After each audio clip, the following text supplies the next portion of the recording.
Hey guys, it's Caitlin Bristow with Off the Vine. Last year was so great, and I'm kicking off the new year with a bang. I'm adding a mini episode each week. I'm going to answer your questions, take your confessions, and just so much more. So check out new episodes of Off the Vine every Tuesday, and the new mini episodes starting Thursday, January 11th, exclusively at podcastone.com and the Podcast One app. Plus, remember to rate and review on Apple Podcasts. It really helps me out.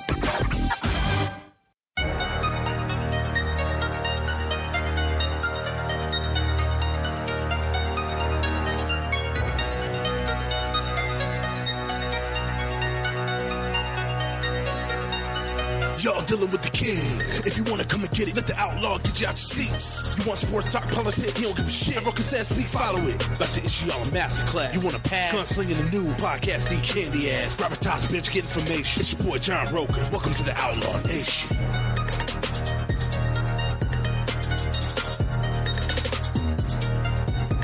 Welcome, everybody, to this week's edition of Outlaw Nation. That's right. I'm just going to call it Outlaw Nation, not the Outlaw Nation. Just Outlaw Nation from now on. I am the Outlaw, a.k.a. John Roca. And it's been a hell of a break for me.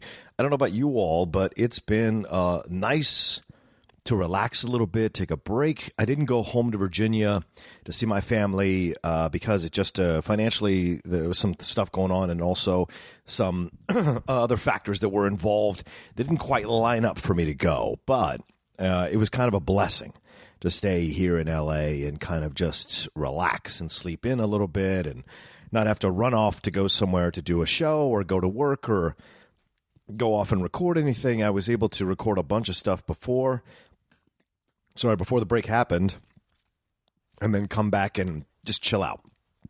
And so it was really nice. And I feel like it was something that was like very appreciated by my body, very appreciated by my mind.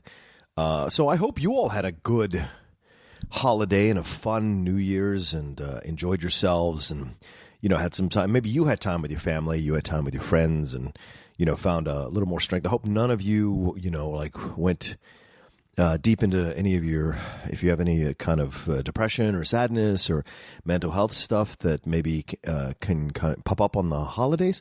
I hope none of that happened for you all. I hope you all did what you needed to do to kind of keep yourself level, whether it's medication, whether it's meditation, whether it's chanting, whether it's, church, whether it's taking a walk, whether it's spending time with family, being around your pets, maybe being around your niece and your nephews, whatever it takes. As I've said many, many times, I'm a big fan of doing whatever you need to do during those tough moments, tough times, tough days, to get yourself, to maintain yourself level and make sure you're around for us to enjoy for another day.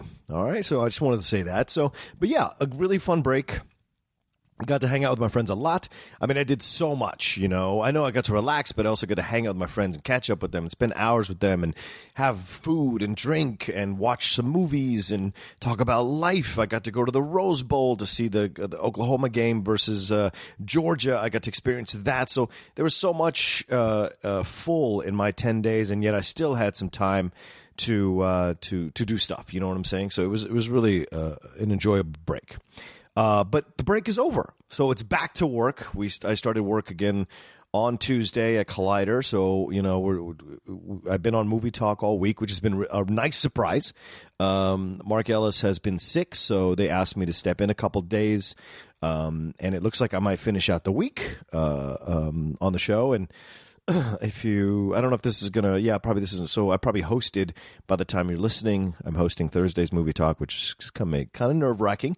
These are big shoes to fill when Harloff hosts or when Mark Ellis hosts or Dennis or Perry.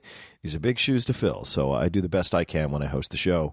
But I just want to say it's been nice to get back to doing things. And, I love doing the shows. I love writing and producing and doing all the stuff that I do at Collider. So it's nice to be back doing that.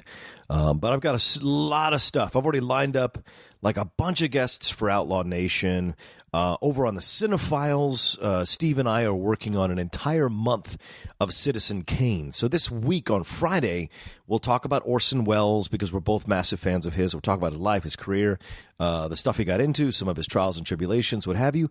Then the next couple of weeks, we will break down Citizen Kane, and we will break it down like we normally do with the film, but we're going to break down over 2 weeks. So each episode is going to be about an hour and 45 minutes to 2 hours of just breaking down the movie. And so it's going to be really, really deep dive into Citizen Kane. And then the last week of January, we're going to release our 2-hour commentary track where Steve and I start the movie. Like, we'll do a little bit of intro, then I'll hit play, and so you can hit play at the same time, and then you can watch Citizen Kane with us and listen to our commentary as we watch the movie. So it's the month of Citizen Kane over on the Cinephiles. And the Top 10 show, you guys, I'm sure you already downloaded the episode and listened to our Q&A, which was enjoyable. I actually listened to it over the last couple of days driving to and from work. And just, because you record these things 2 or 3 weeks ago and you forget because you're just like so much going on. And I have to say, it's one of the most enjoyable episodes that I've ever listened to us do. Matt and I just answering the fans' questions, so it's a blast. And so for me, I didn't really know what I wanted to talk about this week, and then it occurred to me, like this morning, it might be fun to do a Q&A for the Outlaw Nation, but that isn't just about films, that it's about all kinds of stuff, because Outlaw Nation's not a film podcast. It's about talking about your life and the world and everything like that. And so I wanted to open it up to you guys to get your questions and then hear what you have to say, and then go from there and see what's going and see what we can come up with. So you guys have submitted questions. I'm going to try and go down the list and answer as many of those questions as I can before I pass out dead from being tired. So please bear with me. If I don't get to your question, please don't be offended. It's more a matter of time constraints, and I hope, my goal is to answer every question as honestly as possible and as thoroughly as I can. So there we go. So I just want to thank you, first of all, for everybody who submitted a question. Thank you so much for submitting a question. And for those who are asking really personal questions, I really appreciate you being honest and vulnerable in your asking of this question. So let's get it going. I'm not sure so I just want to say one last thing. Listen to the show. Coming up, there's going to be a lot of guests that I'm already lining up. I think the guests I've already had on the show kind of motivated me, and 2018 kind of motivated me to do something a little more fun with the show. Going to go into a lot of directions. I've already spoken to a friend of mine who's running for local office. We're going to talk politics with him.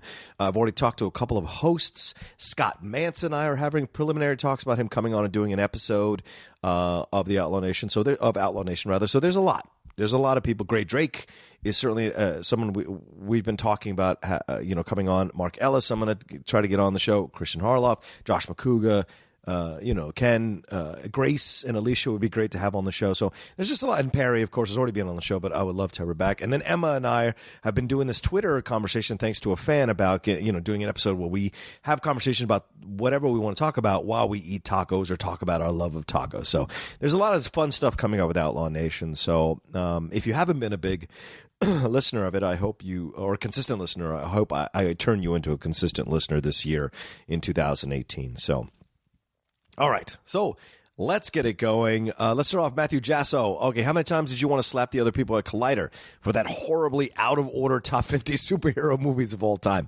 Okay, Matthew, I never wanted to slap anybody about it because, once again, this is an objective list. This is like or a subjective list rather. So it's a matter of like whatever. It was a combined effort, both the Collider video and the .com people. So it was something we all did together. We compiled the list. Well, they did, right? Because this was all done before I got hired full time. And so I was able to, I just came on and had my thoughts and comments. I never saw the list. Or I tried not to see the list before I was asked about the numbers, which is why some of you commented, like, how many films did you want in the top 10? So it's because I hadn't seen the list, initially. So that's the situation there. But no, I didn't want to slap anybody. And just because, it's just a subjective list, your list is going to be different. Guess what, Matthew Jasso? I bet your own family member would look at your list and think you're crazy. That's part of what it is with these lists. But look at our numbers. Our numbers are insane for seeing everyone. Some of those episodes are over 100,000 views. So whatever our choices were, clearly we're sparking interest from people who want to hear what we have to say. And that's what discourse is. That's what conversations are. That's what discussion is. And if we're doing anything at Collider, is we're trying to change the nature of discourse where people are so vehemently angry at each other. We want to do it so that you're still passionate about your points, but you're not like name calling or thinking the other person is stupid. It's just different. And we want to find agreement and understanding more than division. So there you go. All right, Natasha Kelch, I hope I said that. Where will this be posted? Well, it'll be posted on SK Plus podcast channel, which you're listening to now here on Thursday mornings. That's the Outlaw Nation, or Thursday mornings. That's the Outlaw Nation's time. Also, when it comes to mental health, how do you handle bad days or kind of find your way out when you seem to hit a wall?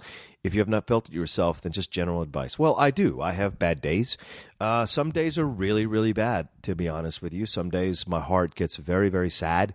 And those are the days that when it's really bad, I meditate. When I don't get enough sleep, sometimes the sad thoughts or the depression comes for me in a way that's very unsettling and uncomfortable. And it's nowhere near where I was. For those of you who know the depression I went through at the end of 2016 into the early part of 2017, probably till about March or April, it was very, very, I was very, very depressed. Like it was one of the most horrific experiences of my life ever. Like just the desire to just leave the earth was 24/7. 24/7.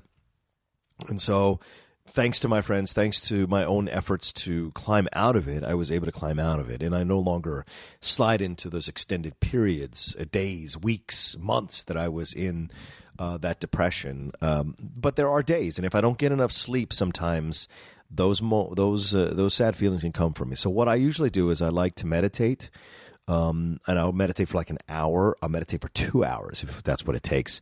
I'll chant. I'll put on music. Like I've created a mix on my iTunes where it's music that brings me peace and comfort and happiness, and like lifts me out slowly. It's not shocking music. It's very relaxed, calm, reflective, meditative music, and it helps me kind of come back to normal, because music is important to me. Some of the people around the office, I wear these noise-canceling earphones, and I do that because music sometimes really centers me, and it calms me down, and it gets me out of those places. And I also have a melancholy mix that I listen to sometimes when I need to kind of level out for other reasons, So there's a bunch of mixes I put on my iTunes that really keep me level. So that's what I would say. John, what would you choose between... another suggestion is I have a couple of books. Danny Fernandez gave me a couple of really great books to read that have helped me as well. So I would suggest doing some research and finding some books, and you can go back and read these passages that may help you climb out of, like in those moments when you need to be, sometimes you forget and you need to be reminded. So when you get into those places, have those passages either saved on your phone, on your computer, or have it by you or in your backpack or whatever you're doing with your life, in your purse or in your car or whatever, and you can read those passages in quiet moments, quiet minutes of reflection, and they'll bring you back to center. So there's a lot of things that you can do. It's not a hopeless situation. You've just got to find the things that work for you. All right, there you go, Natasha. Chris Alexakos. John, what would you choose between Clue and Goonies? Screw you, Chris. Neither one. Let's see, Jordan McNutt. What do you think Blade Runner 2049's chances are of getting an Oscar nomination? I know that poor box office had to hurt it. It did. I'm sure poor box office did hurt it. I think the film itself, I would be very surprised if it got an Oscar nomination for Best Picture, but I certainly think Roger Deakins will be nominated for cinematography. I think that's one of those things that's undeniable about the film. Some people don't like the overall length of the film. Some people don't like the theme. Some people don't like the score even, which I don't agree with any of that. If you watched my top 5 over on Collider, Blade Runner 2049 was my number 2 film of the year. So I'm a very big fan of Blade Runner 2049. Unfortunately, not everyone else is, so I don't think it's going to get an Oscar nomination for Best Picture, even though I think it absolutely deserves it. Chris Whitehead, do you miss not talking Star Wars for us fans too much now? I'm sorry, do you miss talking Star Wars for us fans so much now? I used to love Jedi Alliance and Far, Far Away. Yeah, I do. I miss it, but that's, sometimes those are the exchanges you have to make. I took a full-time job at Collider, and you have to understand there's a pecking order to certain shows, a pecking order to certain situations there. And, Jedi Council is Christian. It is Mark. It is Riley. It is Ken Knapsack. It is Perry Nemiroff, and they bring in other people to be guests on the show. So I get on when I can. Trust me, I pester Christian all the time about coming on the show. But I may start to create my own show. As you guys heard on Outlaw Nation before, when I had Kalinowski on, when I had Mike Vogel and my friend Shannon McClung, there's possibilities that we may create our own Star Wars show well, maybe not Cal and I. He's not the biggest Star Wars fan, but certainly Michael and Shannon and I have talked about creating a Star Wars show. We just talk about Star Wars. So, yes, am I busy? Can I add another podcast to my life?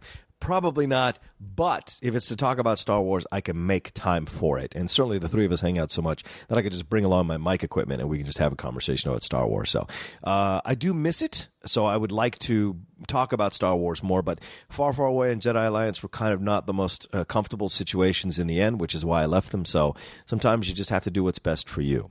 Will J. Rev Brand says, outside the obvious choices, what 2 movies do you think could be well received this year? Could be an indie film or not. Like I said, I think Soldado is one that I'm looking forward to in 2018. I think Love, Simon is something I'm looking forward to as well.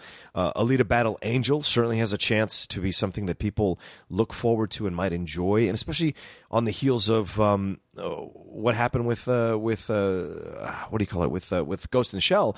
It's nice to see that they're casting correctly with something like this. So I think it's really important to make that play. I think A Wrinkle in Time has a really good shot. Annihilation has absolutely an incredible shot. If they can repeat the magic they had with Ex Machina, that's certainly possible. I think Pacific Uprising might surprise even me. I think Aquaman is certainly a possibility. There's a lot to say about Aquaman that I think I'm looking forward to. And A Quiet Place, which Perry has been kind of, pushing on her own when she's on certain shows. I think that film is definitely one that is going to be a complete surprise for a lot of people. So I look forward to that. How do the Schmoedown storylines get developed? Is it just Christian? Oh, I'm sorry. This is Tobias Argstadter. I hope I'm saying that right. How do the Schmoedown storylines get developed? Is it just Christian, or do the competitors get to have a say? What will happen to their characters? Are the promos a shoot or work shoots? Look, how much do you want to know? How much do you want to peek behind the curtain? Don't you enjoy the entertainment just as it is, or do you need to peek behind the curtain? Like, will it add to your enjoyment of the show? Because I feel like it'll take away from your enjoyment of the show. But here's what I'll tell you: Christian he's the boss. He makes things and stuff. But we do, as individuals, get to have our say in a way. Like, well, I don't feel comfortable doing that with this character. I don't feel comfortable with this, that, and so we each have our own moments to have input about our stuff. And Christian, to his credit, does take our opinions or our situations into consideration. I think we saw that with Brienne. Brienne had that breakdown, and she, in the post-match press interview, said what she really felt about how she was dealing with the situation and stuff that was going on outside the Schmoedown, and Christian made adjustments. So, we're not all, it's not a taskmaster situation. He knows we're all doing it free of charge. And so he respects that we're willing to commit the time and the effort to it. And so he's willing to work with us in those kinds of things. Now, the promos a shoot or work shoots, I would say they're work shoots. Like, some of them are real because we're all competitive. No matter what anyone tells you, we're all competitive. And a lot of us understand, to be able to, a lot of us understand how to talk extemporaneously or off the cuff, because that's kind of like what we do in this business, in this industry, is talk about stuff off the cuff. So it kind of works its way in there. But we're very respectful to each other, and everyone, whenever we have whenever we have competition and we're against each other, our characters are against each other, we always, I think, and at least I do, I always check in with the other person after I'm done with a promo. Like, are you cool? Anything I say? Blah, blah, blah. Because, for example, way back when we started, Scott Mance was very upset that I was upset that I kind of referenced his wife when I was being a true heel, and when he asked me, he's like, I would appreciate if you would stop doing that. I absolutely stopped. So there's respect in the situation, but sometimes you don't know where the line is, and someone has to tell you where the line is, and I'm always good myself at adjusting for that. Stephen Wine asks, what did you think of Godless? I haven't seen it yet, Stephen. I know I promised to do it last Thursday, but everything got really crazy. So, but I will definitely be doing it this weekend. Michael Dafford Greenaway, what would be your dream wrestling match? Oh, it would be a 3-way match between, in his prime, Hulk Hogan, possibly Hollywood Hogan, when he still had the ability to be an incredible heel in the ring, Stone Cold in his prime, and The Rock in his prime. That's my top. Those are the 3, right? If you move that out of the way, then it's Ric Flair in his prime, Dusty Rhodes in his prime, Rick Steamboat in his prime, and Randy Savage, the Macho Man, in a 4-way. Those are my two dream wrestling matches, honestly. Now, if you're asking me who would I ever love to wrestle if I've learned to wrestle, it would have to be Hogan. I mean, Hogan was my hero for so long. And I know all that stuff happened outside of the ring with the racism and all that kind of stuff. So that is what it is. But like, that guy was such a hero of mine growing up. So I would love to wrestle that guy.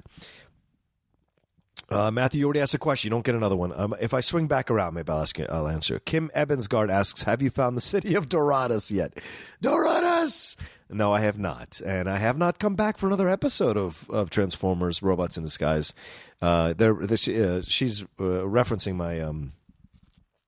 unless that's a man named Kim, so I don't want to say one way or the other. They're referencing my character from Transformers Robots in Disguise of Springload. I'm a frog Decepticon, and I'm constantly looking for the city of Dorados, which is essentially like Ponce de Leon in the city of, that has the Fountain of Youth. That's what I'm always trying to find on the show. So, Kyle Arango, what 3? Did you already ask a question, Kyle? All right. So I may forget that you've asked a question. You might get lucky, but no, Kyle is not. What 3 competitors would you like to beat on your way back to the singles championship? I would like to beat Mark Ellis, who beat me, and I've never had a chance to avenge that loss. I would like to beat Clark Wolf because we've never played each other. And I would like to beat Rachel Cushing. I think if those 3 in a row would really solidify the situation.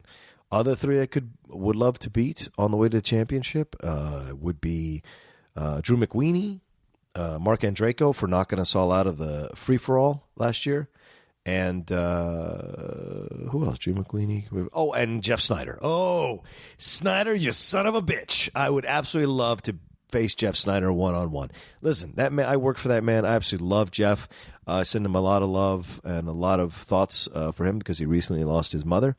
And I love that guy very much. He was good to me when he was my editor for the stuff I was doing at the tracking board. So, but when it comes to competition, you want to beat the best, and I would love to take on Jeff one-on-one. Liam Kerrigan, I guess this could be a mental health question, but it's also about life in general. How do you cope when you feel like multiple things are going wrong at the same time, and how do you prioritize tackling these problems? For example, losing your job and a relationship at the same time. Liam, if you're going through that, brother, here's what I will tell you. The losing your job, you can always find another job. So I think that's the priority because being in a relationship doesn't pay your bills. Being in a relationship doesn't help you, doesn't get you further in terms of a financial situation. So what I would say to you is if this is when multiple things are happening, you want to focus on the things that you can actually fix. You know what I'm saying? That are not going to take too much of an emotional toll on you. So I would focus on, okay, I've lost the job. I have skills. I need to work on my resume, clean up my resume, and start submitting immediately. Talk to my friends, see if anything's available out there, that kind of thing. And if you lost your relationship, I don't know the parameters of the situation, so I can't really speak to that. But I think the most important thing is being true to yourself, being forgiving yourself, being very loving of yourself, figuring out if this actually was the right relationship for you, because it may have ended because there just wasn't that right chemistry, or it wasn't the right thing at the right time. And those are the hardest ones to accept. Trust me, I've been through it. It's the worst. It's the fucking worst. So that's what I would say is focus on the things that you can actually control, which are not emotional, because the emotional stuff is a lot of X factors. What you want to control is I need to get another job, so I have to focus on what I want to do next. I have to clean my resume. These are things that you can handle physically and mentally. Other stuff like relationships, that's emotional stuff where other people's feelings are involved and you can't control that. So that's what I would say. Or if it's, other stuff, I would make a list. What is the smallest problem that I can handle first? And as you handle the first problem, what's the second smallest problem, or the second, like the next level problem, So that way you're growing in confidence as you handle the problems one by one. Have a general overall plan, but handle the problems one by one so that they'll start to get easier for you. But confronting it is the first thing, always. Frank Montoya, besides sports and TV movies, what other forms of entertainment do you like? I enjoy reading quite a bit, but I'm a bigger gamer than anything myself. I wish I was a gamer, Frank. I used to be a gamer. If you call a guy who plays all the sports video games a gamer, that's what I did. I used to collect, every year, NHL, NFL, NHL Live, NFL Live, or Madden. That's what they call Madden now. NBA Live, FIFA. I still buy FIFA every year, so that's the one sports game that has survived. Yeah, so those were the games that I would play all the time. I like to listen to music a lot. Music is like a really big deal to me. And I read. I don't read books as frequently as I used to anymore. I read more articles. I go to websites and read a lot of things that are educational for me. So those are the things that I have interest in. So I'm a voracious reader. I'm not a voracious book reader. So to me, there's a difference in that way. But I used to be. So I would say that too. John Mariano, in all seriousness, I once took a belly-to-belly suplex in a ring and I was hurting for days. I was like 25. How the hell did you not end up in traction hitting that floor? Oh, you're referencing Andrew Ghai's tackle. Well, I'm a big guy.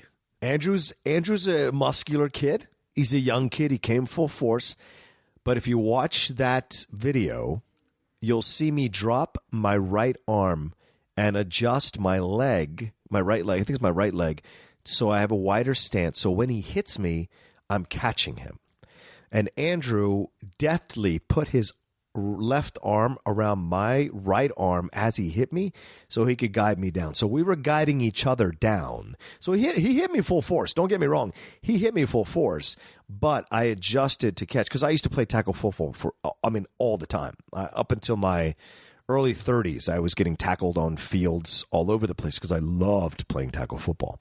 And I was pretty hard to tackle because I was kind of like, I could get smaller as I ran, so I was stockier and stronger as you hit me, so it was not easy to tackle me.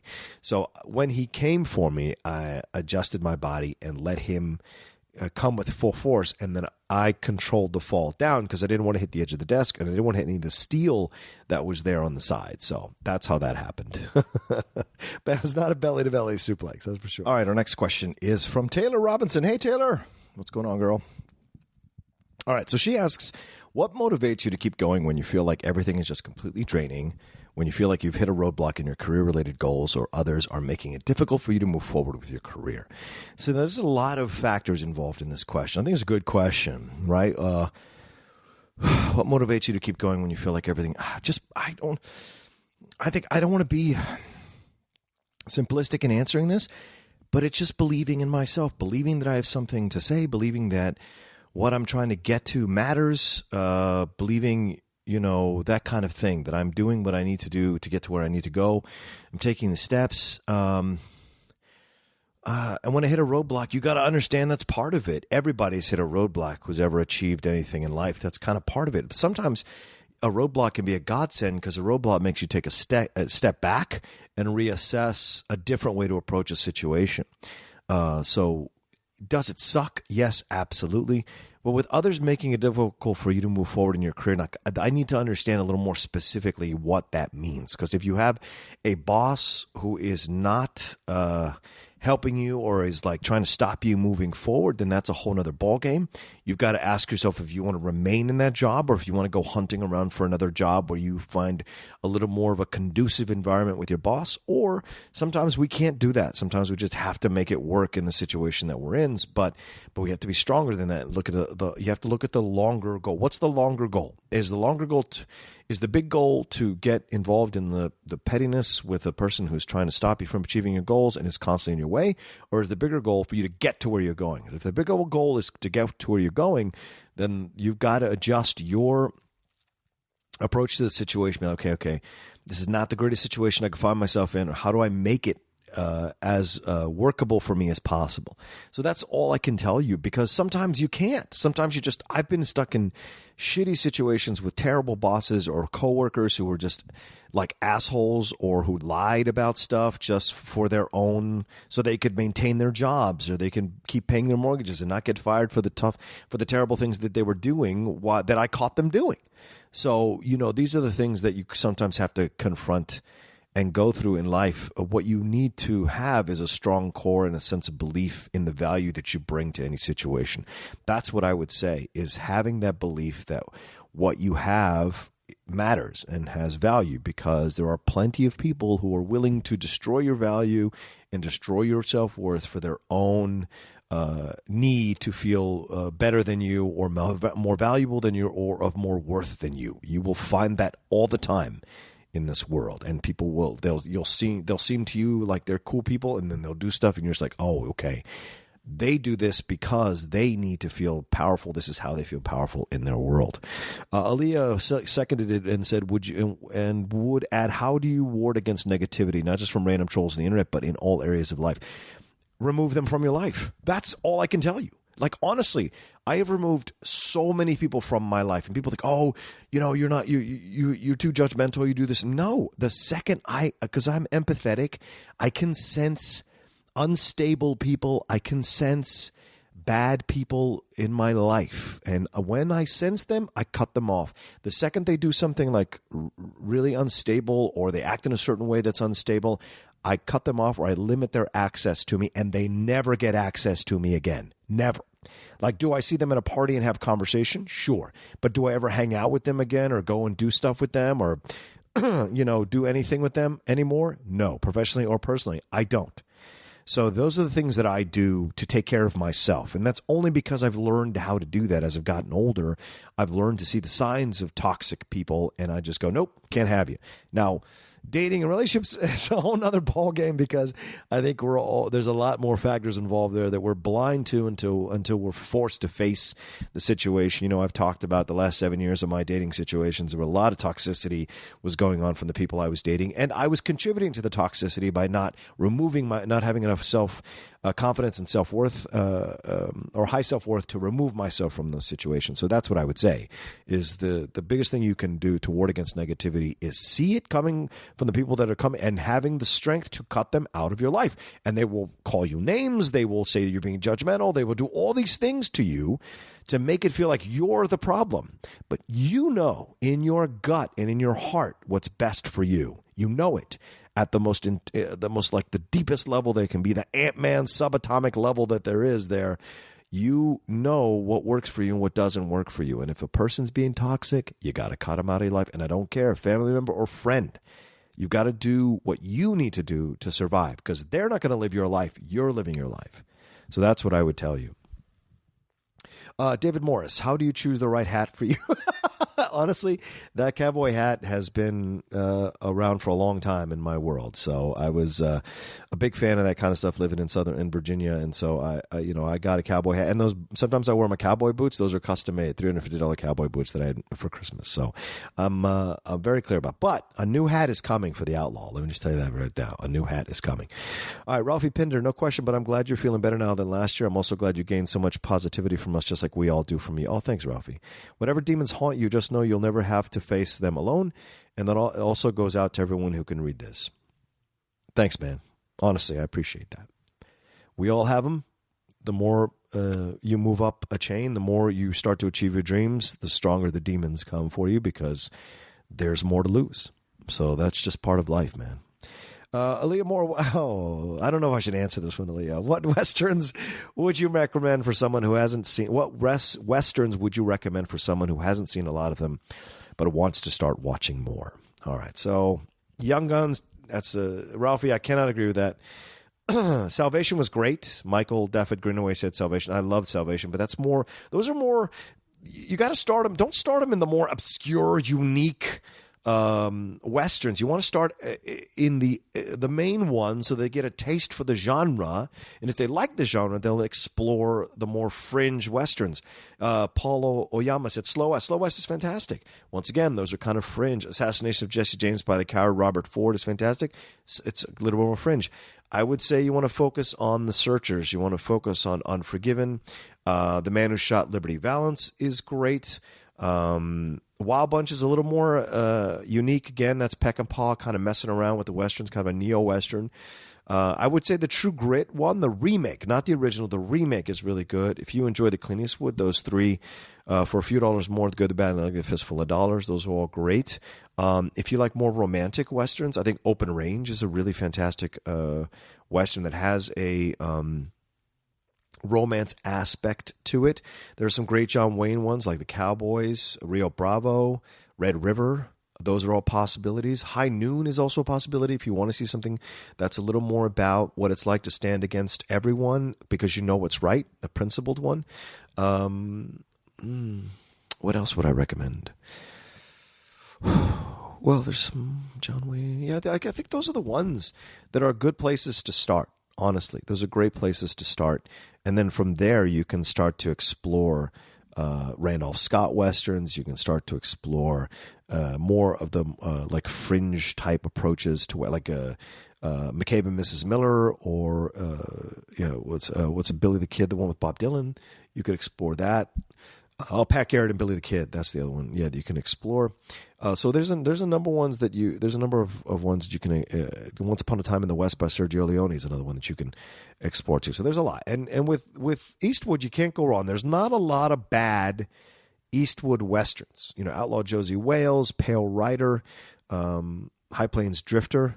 These are all Hang 'em High. These are all westerns you can definitely enjoy. All right, Justin McDonald. Oh, wait, no, those are different ones. Okay.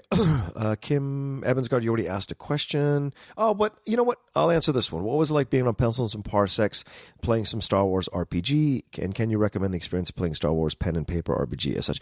Absolutely recommend it. I had a great time being over at Hyper and doing that and bringing TO... What did we say? What was it? 187? TO 187 to life. I forget the name of I think it was TO something. Oh, TO 316. That's right. 316 says. Yeah.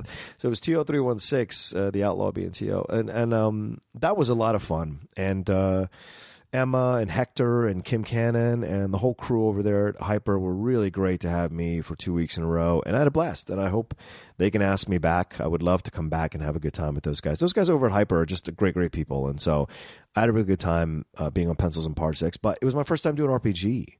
So to me, I was learning on the fly. And, that's kind of a younger person's game. And so as kind of an older person, it was intimidating to walk into it, because you don't want to be like the old dumb guy in the room trying to figure out how to work the video camera on your phone, So they were very great to me, and they helped me a lot. So I had a great time. Absolutely recommend it. Simon Crampton, hey, John, my question is career-related. It's two parts. Firstly, what advice would you give someone with starting a blog or YouTube channel in terms of getting started, equipment, etc.? And secondly, how do you feel with setbacks, negativity in the field? Thanks, John, and keep up the good work. Thank you, Simon. Okay, so I would say this. Starting a blog, I think the number one thing I tell people if you're starting something is to have a very unique point of view, which is don't be like everyone else. You will be tempted to be like everyone else. You will be tempted to be like, oh, if I could just sound like this person, sound like that person. But the truth is, the reason those people stood out is because they didn't sound like anyone else. So you're going to have the confidence to develop your own voice, write your own stuff, like focus on, and be okay with making mistakes. You'll make colossal mistakes. You'll fall flat on your face, but you'll also find success. So this is a whole process. If you think it's going to happen overnight, you're dreaming. It takes time. It takes time to develop your voice. When I walked into the field, the first few months, I was just kind of figuring it out, seeing what it was all about, and kind of riding the wave a little bit. And then I just started taking chances. And a lot of people told me not to, including Christian, and he will tell you. Christian says he kept telling me, don't do so many shows, don't create all these podcasts, don't be on all these shows. And he didn't understand. My point of view was that I had to do all this stuff so that people could start to understand my voice, and me, I could get the experience I needed so that I could be more successful more quickly. And that's what I did. I was lucky because I had access to all these networks. Christian walked me into a couple of networks and helped me out a lot. And from there, I was able to kind of make a name for myself, and then when I was called upon to go on Screen Junkies, or go on to Collider, or go on to Hyper, or go on to all the Geek Nation, or anything else, I was able to go on all those shows and AfterBuzz. I was able to go on on those shows and do my own thing and have my schmoes know and have my own point of view. So that's what it is. It's about developing your own point of view. In terms of equipment for the YouTube channel, I don't know what to tell you because I don't do video stuff. So that's all. I'm not there yet. But with recording podcast, H4n or H5n is a fantastic thing for you to buy. Then buy a couple of mics. Sennheiser mics or Shure mics are really great. Nothing over $100. You don't need it. What you're listening to me now, this whole contraption, I was put together for $300. So You buy the cords, you connect it into the computer, or you get batteries, you get a power pack, whatever it is, and then you take a chance. Interview your friends. Do some pre-episodes before you launch your first episode, where you kind of interview people and or talk about what you want to talk about. Then listen to yourself, see the patterns that you're developing. Because the thing that I've learned about myself when I was doing podcasts, and I've really tried to break the habit of, is that I would go, yeah, when people were talking, and you would hear me, like every 30 to 45 seconds. And it's because that's what I do in conversation with people. But sometimes when the person's being interviewed on your podcast, they don't want, like, it sounds weird when a person is listening back to it, because it sounds like you're throwing off the rhythm of what they're talking about. And they know you're understanding what you're saying because you're looking at them. You don't have to keep reassuring them that you understand what they're saying. So those are the things that you understand as you listen to yourself more and more. But it takes time, and I would say develop it. So secondly, how do you deal with setbacks, negativity in the field? Setbacks are going to happen. Negativity is going to happen. You know what? You take the hits. Maybe you sit down and like deal with the setback and the feelings of negativity for a little bit, but then you get back up and you keep going. That's all you can do. There's no magic potion. There really isn't. All it is how much do you believe in yourself? How much do you believe that you can do what you need to do, and be realistic about the situation? I mean, have goals, of course, aspire to everything, but also be realistic so that you're not beating yourself up all the time. That's really important too. A lot of people stop doing this stuff because they beat themselves up too much and they don't want to do it.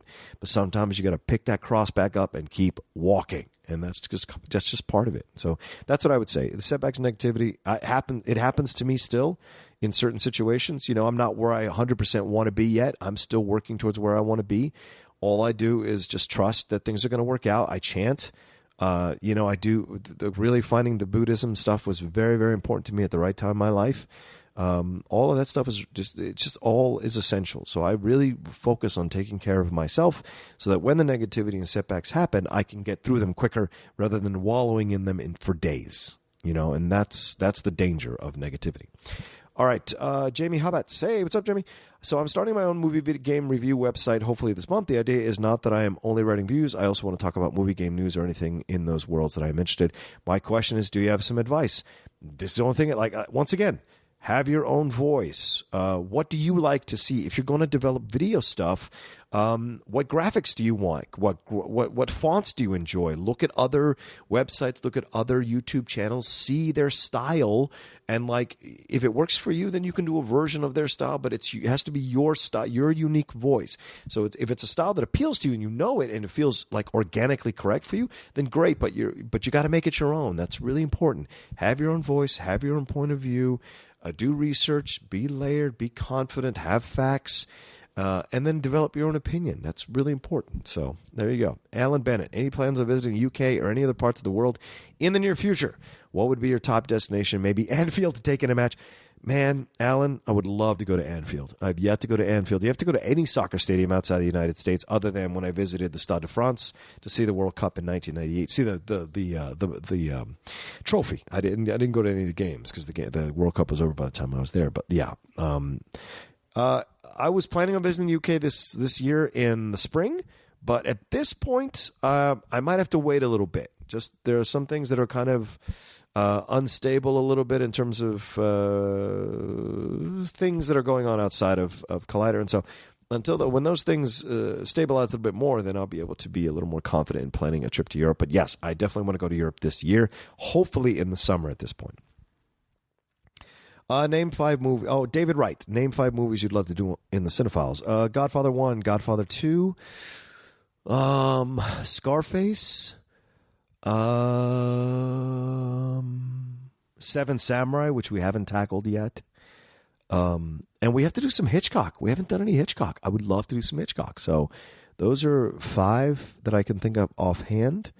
And maybe some Malick, like Badlands would be great to tackle. Or Tootsie even, if we're doing something more comedy-wise. Andrew Joseph, does any of the character banter, shit-talking in the Schmoedown ever cause actual arguments bleed into real life? No, it never does. We're very respectful of each other, and we try to do the banter, and everyone knows that it's playful, and we're always around the camera when the other person is doing the shit-talking, and the competitor they're doing the shit-talking to is around the camera as well. We're always encouraging each other. That's kind of the environment we've created, is that, shit talk all you want, but we try to be encouraging of each other. Now, does it sometimes get real? Yeah, I would say the end of Team Action, that probably wasn't the best time for Matt and I to go strutting in, because those guys really wanted to beat Above the Line, and they really wanted a shot at the title because they're up-and-comers. And I remember being an up-and-comer, and you take the losses hard. So that Andrew stuff between me and him in the post-match interview, that was real. There was like legitimate beat, and I got a little upset about the way he was being, but then when I took a step back and watched it, I realized, oh yeah, maybe that wasn't the best time for us to be going in there doing that stuff, but that's part of the game, you know? So yeah, does it occasionally get to people? Yes, but there are never any arguments, that at least that I've ever seen or been a part of. Pablo Machado, if you could have a deep, lengthy conversation with any person that has transcended through history, dead or alive, who would it be? Are you kidding? It would have to be either Abraham Lincoln or Theodore Roosevelt. I don't think I could have a deep, lengthy conversation with Theodore Roosevelt in terms of like me getting a word in edgewise. Impossible. But I would love to just sit and talk and listen to him talk about his world and his life. And, you know, I'd love to be able to be one of those people that he took into his counsel and talked about what it was like on the night that he lost his mother and his first wife, like what that experience was like for him and why he took off into the wilderness to turn himself into a frontiersman, like what that was like. So there's so much about his world I would love to have if I could interview Theodore Roosevelt for 6 hours, I would absolutely interview him for 6 hours about his life and his world.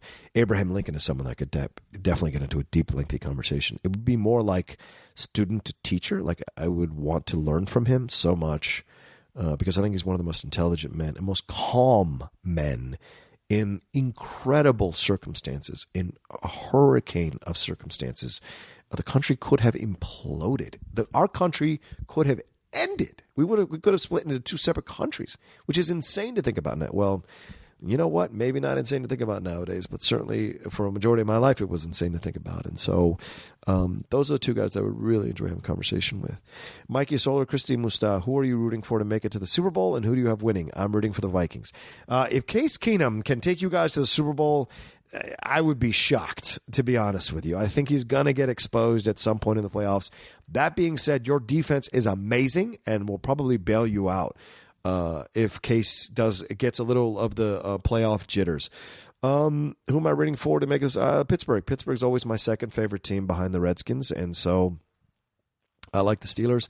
Definitely rooting for the Steelers. I'm not a Patriots fan, either in the Schmoedown or outside the Schmoedown, but I respect their ability to do it almost every year. So, but definitely Pittsburgh, and I'd love to see the Rams get there. It would be awesome for McVay to turn that team around and take Jared Goff and the Rams all the way to the title and play the Steelers. That would be an awesome game. And fuck Jeff Fisher for that bullshit interview he gave where he said, oh, I left them in a good situation. You're a crap coach. You've been a crap coach for 10 fucking years, and you should never work in the NFL again. Never.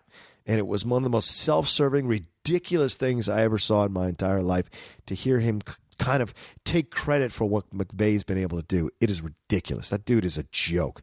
He's the definition of a douche with a stupid porn mustache on his face. All right, that's what I have to say about that. Elena Marie 10. Do you have any New Year's resolutions? Where do you want to see yourself at the end of 2018? I'm craving for a change in my life, so I'm trying to start early and be active with certain life decisions. That's great, Elena.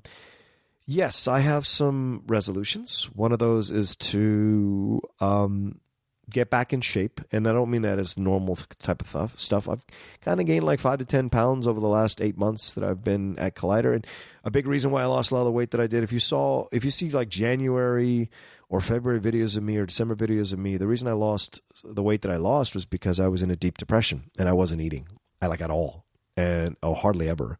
And I had to see the person who was the source of my depression every day almost at my job.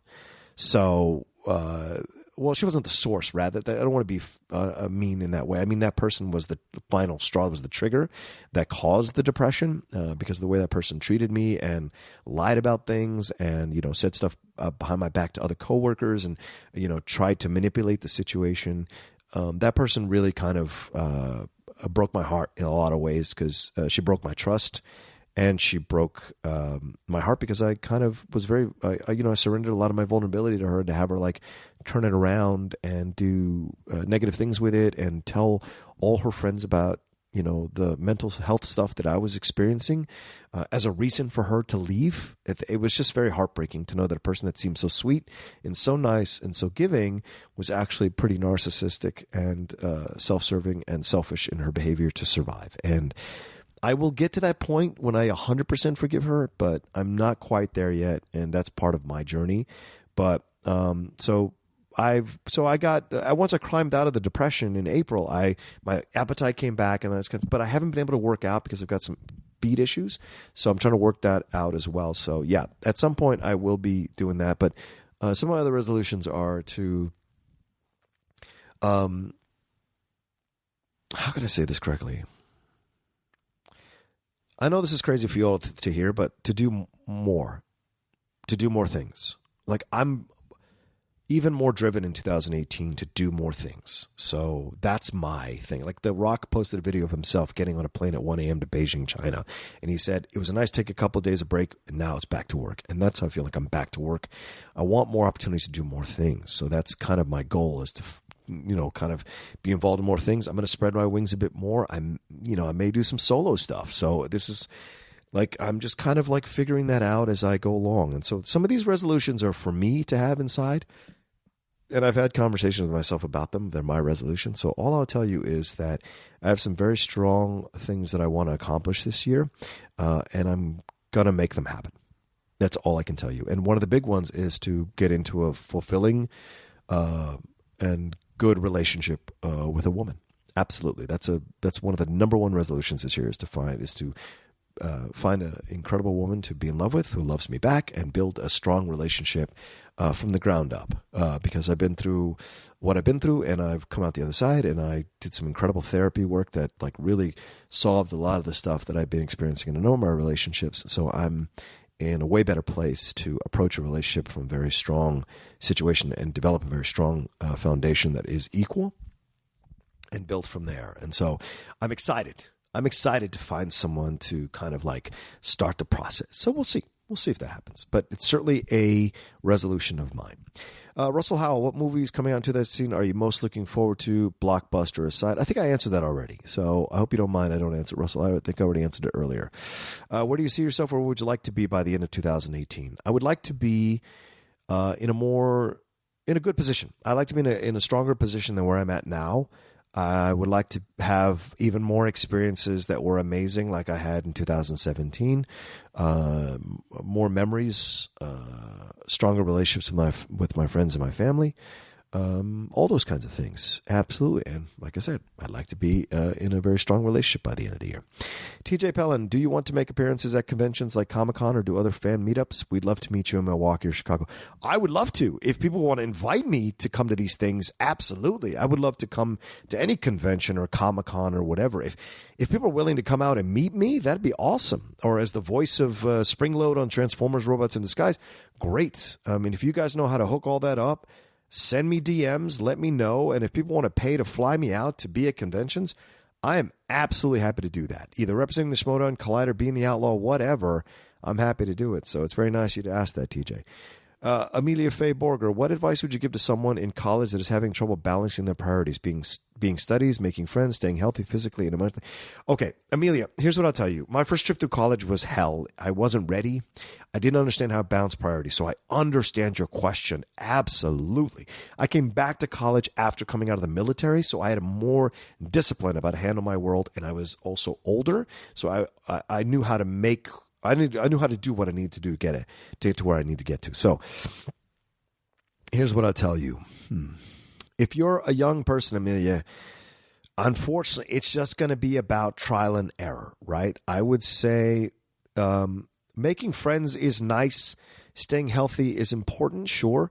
Mentally and emotionally, I'm telling you, meditation is the key. If you can do meditation, if you can find a way to have a meditation practice, it will do wonders for you in settling your mind and settling where you're at.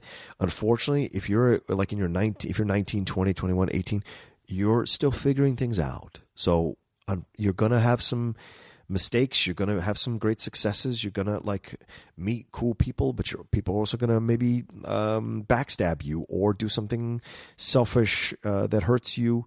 So I think focusing on your studies is really the most important thing. Making friends is nice, but focusing on your studies, getting educated, getting that degree, that's what's important, because that's what you're there for. You're not there to make friends. You're not there to do all these other things. You're there to study to get a degree. Now, is it great to make friends? Absolutely. Should you put yourself out there, try to meet people, try to do whatever?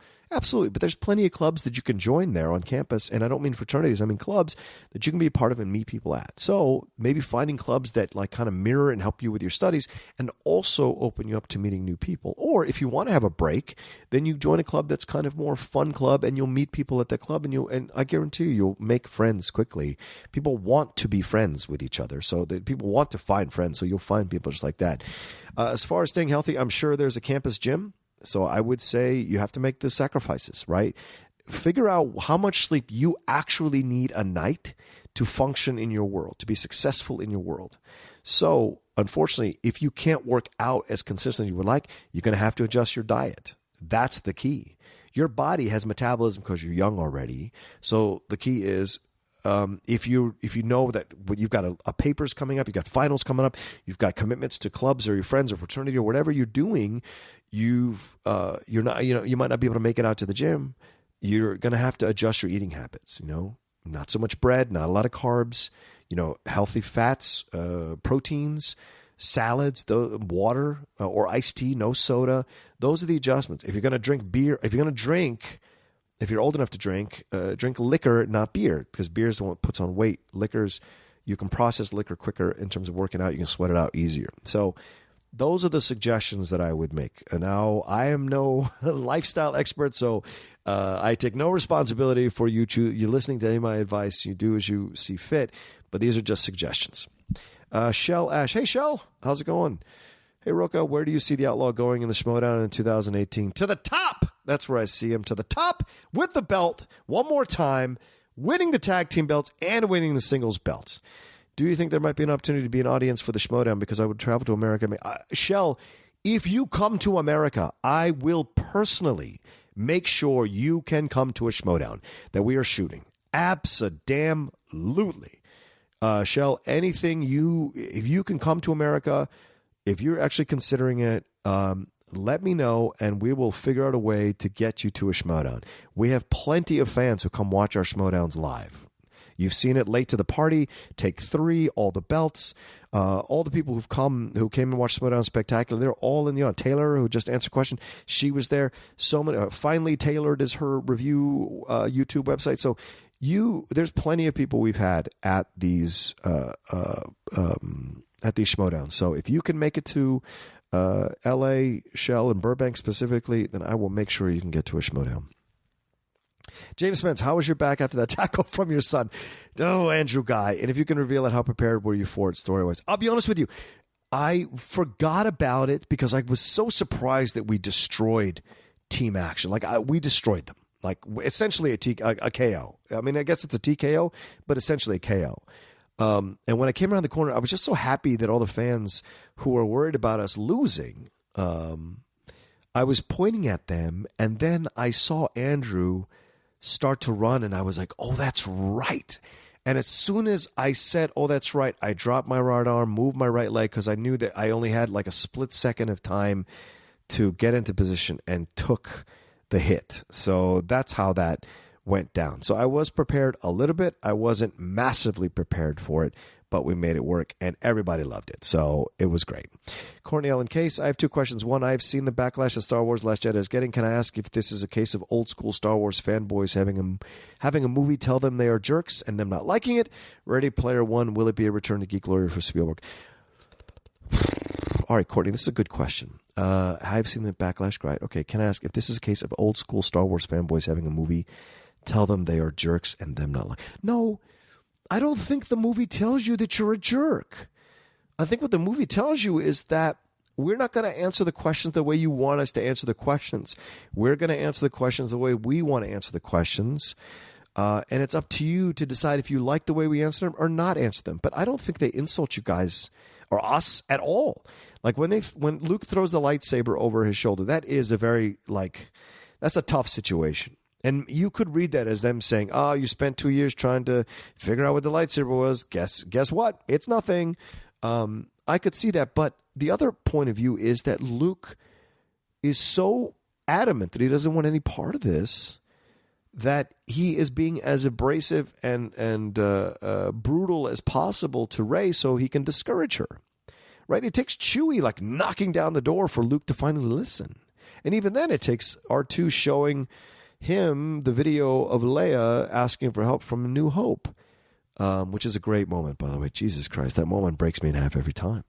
Those are those things. And remember, Yoda resisted training Luke for the first part of Empire Strikes Back. Then eventually, comes around. But he was not excited to train Luke, and then Luke left. Remember, Luke is impulsive. Like, that's the thing. Luke does what he wants to do. He at times violates the rules. He breaks the rules. He's rebellious. He's very much the definition of a rebel. So, and then maybe all this stuff that happened with Kylo, with the Knights of Ren, with his students. None of us know how that would affect someone. This whole idea, he has that conversation about being a legend.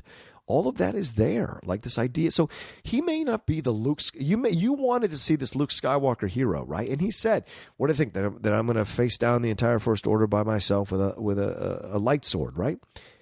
That's or laser sword, whatever he says. But that's what we wanted, right? But in the end, we got what we wanted. It just wasn't quite in the way that we wanted it to be. And I thought that was innovative.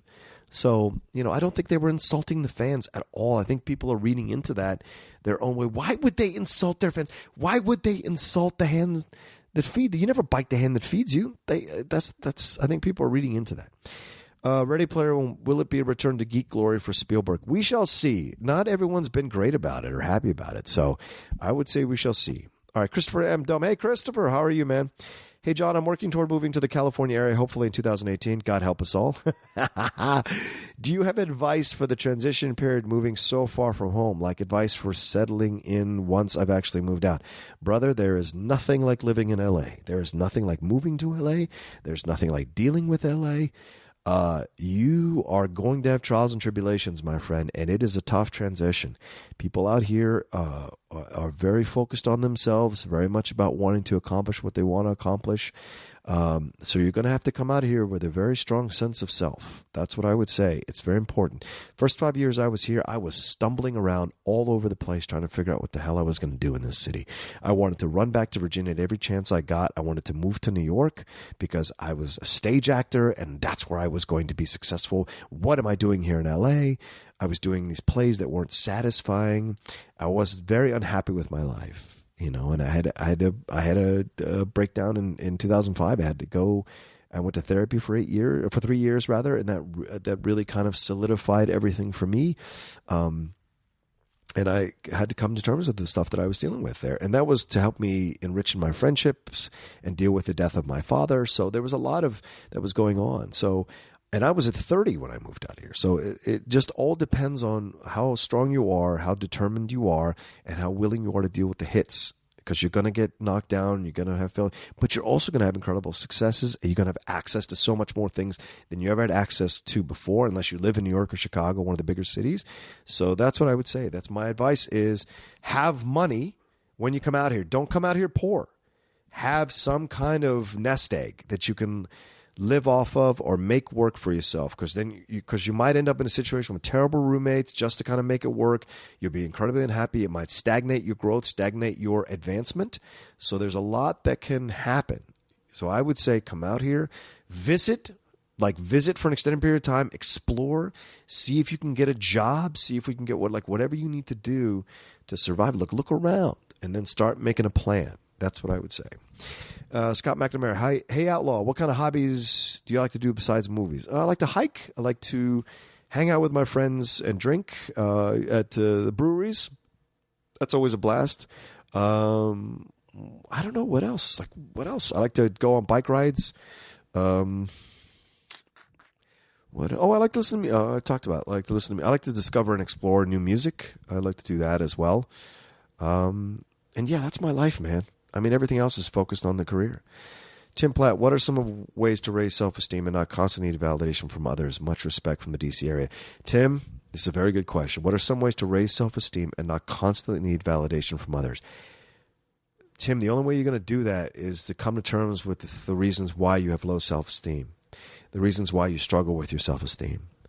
At some point, you may realize that it's because you have a low opinion of yourself.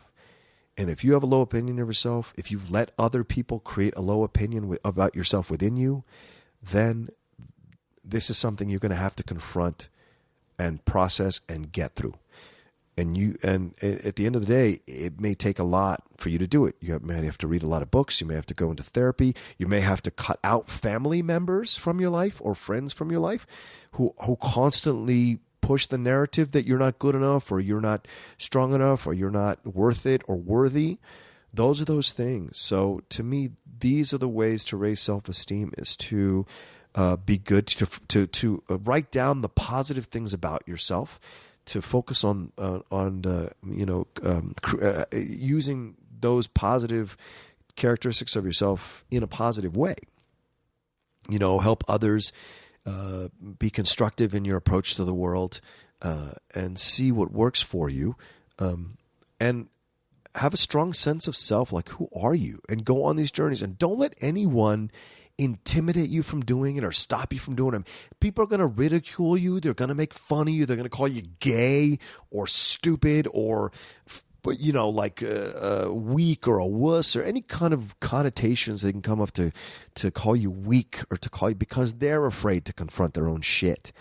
And that's the difference, right? They'd rather step on you, because no one who has a strong sense of self-esteem or self-worth should make fun of someone else who has low self-esteem and so forth as they're on their journey to discover themselves.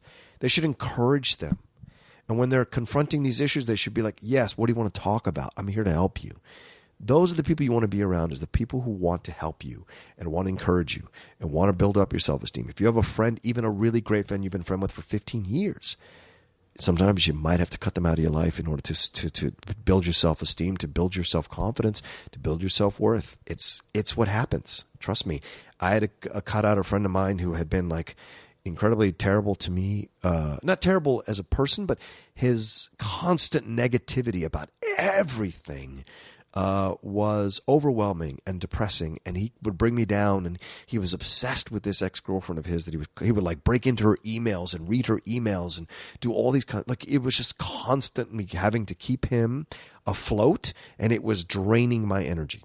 And that's the other thing that you have to be aware of, is our energy vampires. These are people who are in your life who are constant drama. And some of you may know them. Some of you may even see them doing certain things that, some of you may be watching some of them sometimes.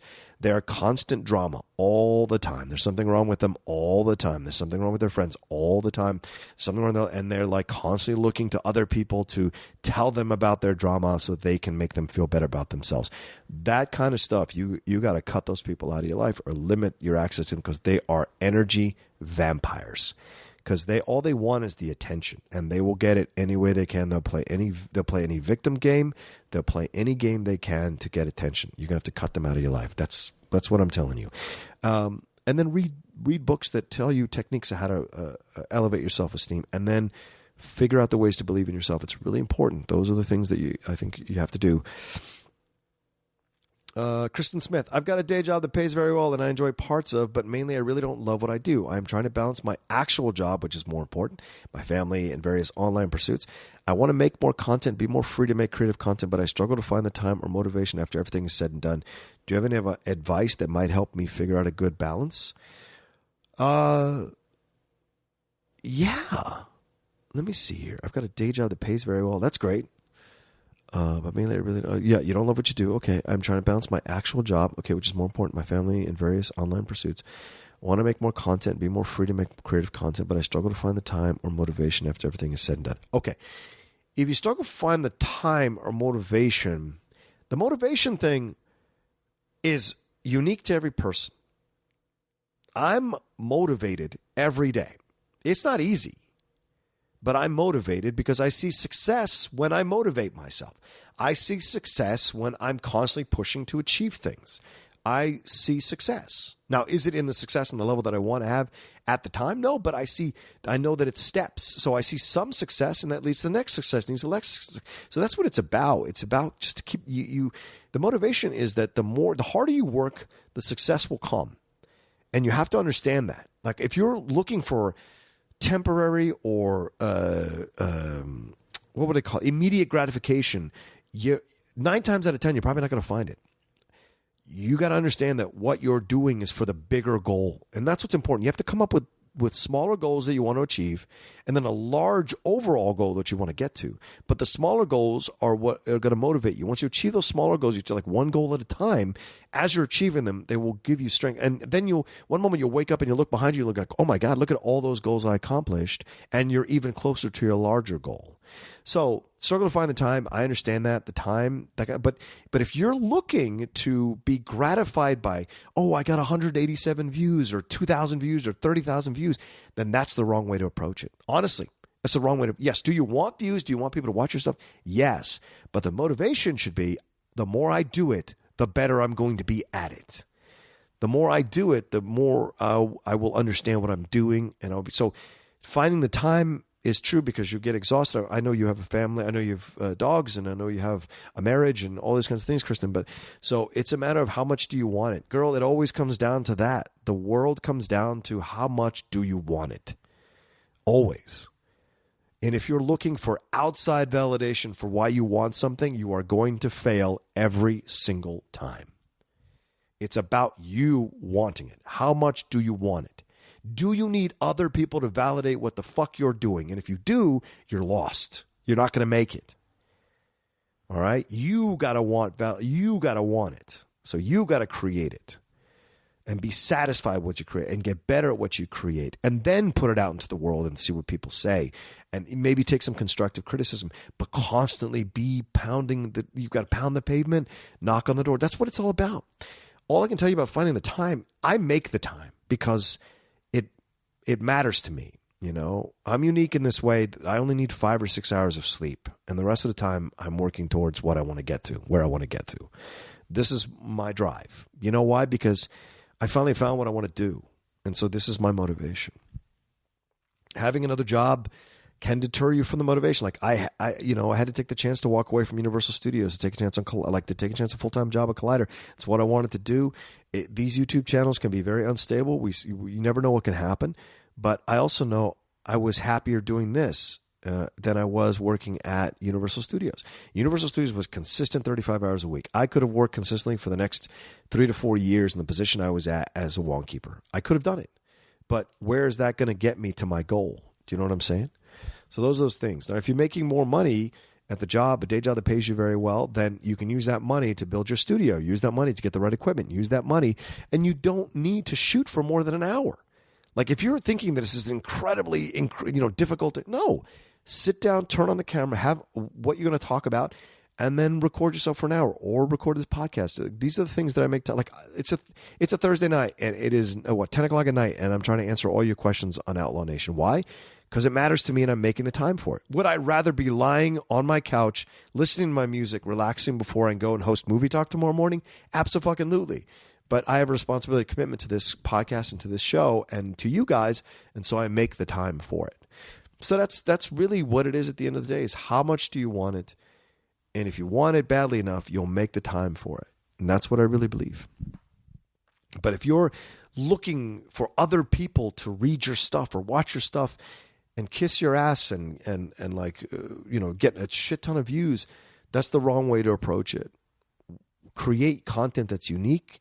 Get better at what you're doing and stop thinking you're going to get the big job in one thing. Like that's not what it's about. It's about getting better and building your brand, building your point of view and your voice, and just be patient. It's Christian would tell me all the time, be patient. And Christian I would drive him insane because I'd be like, I really want this, and he's like, I get it. It's going to come in time. Just be patient with yourself. And at times it felt so frustrating because I was like, I'm ready. But I wasn't ready. because you think you're ready, but you're not ready. I'm still learning at Collider. So it's like you think you're ready, and then you step into the ring, and you're like, holy shit, I didn't know. And so that's the thing. So those things that you kind of develop as you go along. So that's what I would say is focus on working on your voice, be motivated to do the stuff that you're doing, but also be economical with your time. Don't like defeat yourself before you start by going, oh my God, this is going to take so much time. No, be excited. You got to be excited to do. I'm recording this podcast because I'm excited to do this episode for you guys. I'm excited to do the Top 10 show with Matt. I'm excited to do the Cinephiles. I'm excited to be a Collider. Like I drive to work and I see so many people who are in their cars driving slow or not, like they have no rush to get to work. I am rushing to get to work because I like my job. And that's the thing. So, all right. Brian Cavett Roderick, do you think Westerns will ever see a revival? I don't think it'll ever be the way it was back in the 50s and 60s ever again, because it was a new genre. It was at that time where we ourselves were exploring the limits of our or the boundaries of our understanding of the world and how much we could expand into the international community, those kinds of things. So it was very relevant. And nowadays, I don't think it's quite as relevant. So we get less Westerns, but I also think we get very good Westerns because they're rarely made. Unless you count those terrible B Westerns that you can see on Showtime and Cinemax all the time with Kiefer Sutherland or Ethan Hawke or any of those like actors that do them just to get a paycheck, Jesse Parker, what is your favorite French film? Oh, Jesse. What an interesting question. There are two choices, both starring Gerard Depardieu. I love his Cyrano de Bergerac. If you have not seen Gerard Depardieu do Cyrano de Bergerac, if you've not seen this movie, you're really missing out. He is incredible in this film. He is charming, magnetic, heartbreaking, and incredible. Just incredible. Very, very charming film. And I would say there's another French film that I tell people about. I don't know if I've ever seen it on Blu-ray.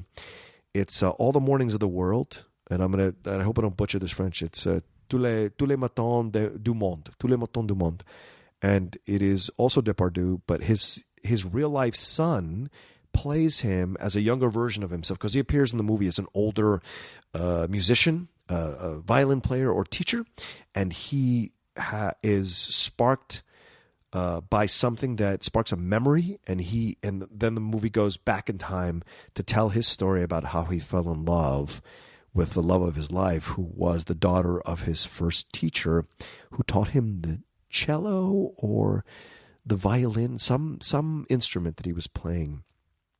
And it's an incredible French film that is just the exploration of what a young man's journey is to find love, to find his purpose, to find what he wants to do in life. And I think the older Depardieu, the character, has kind of like been lost in this malaise, and the memory helps him to be reawakened again to the joys of what his life is.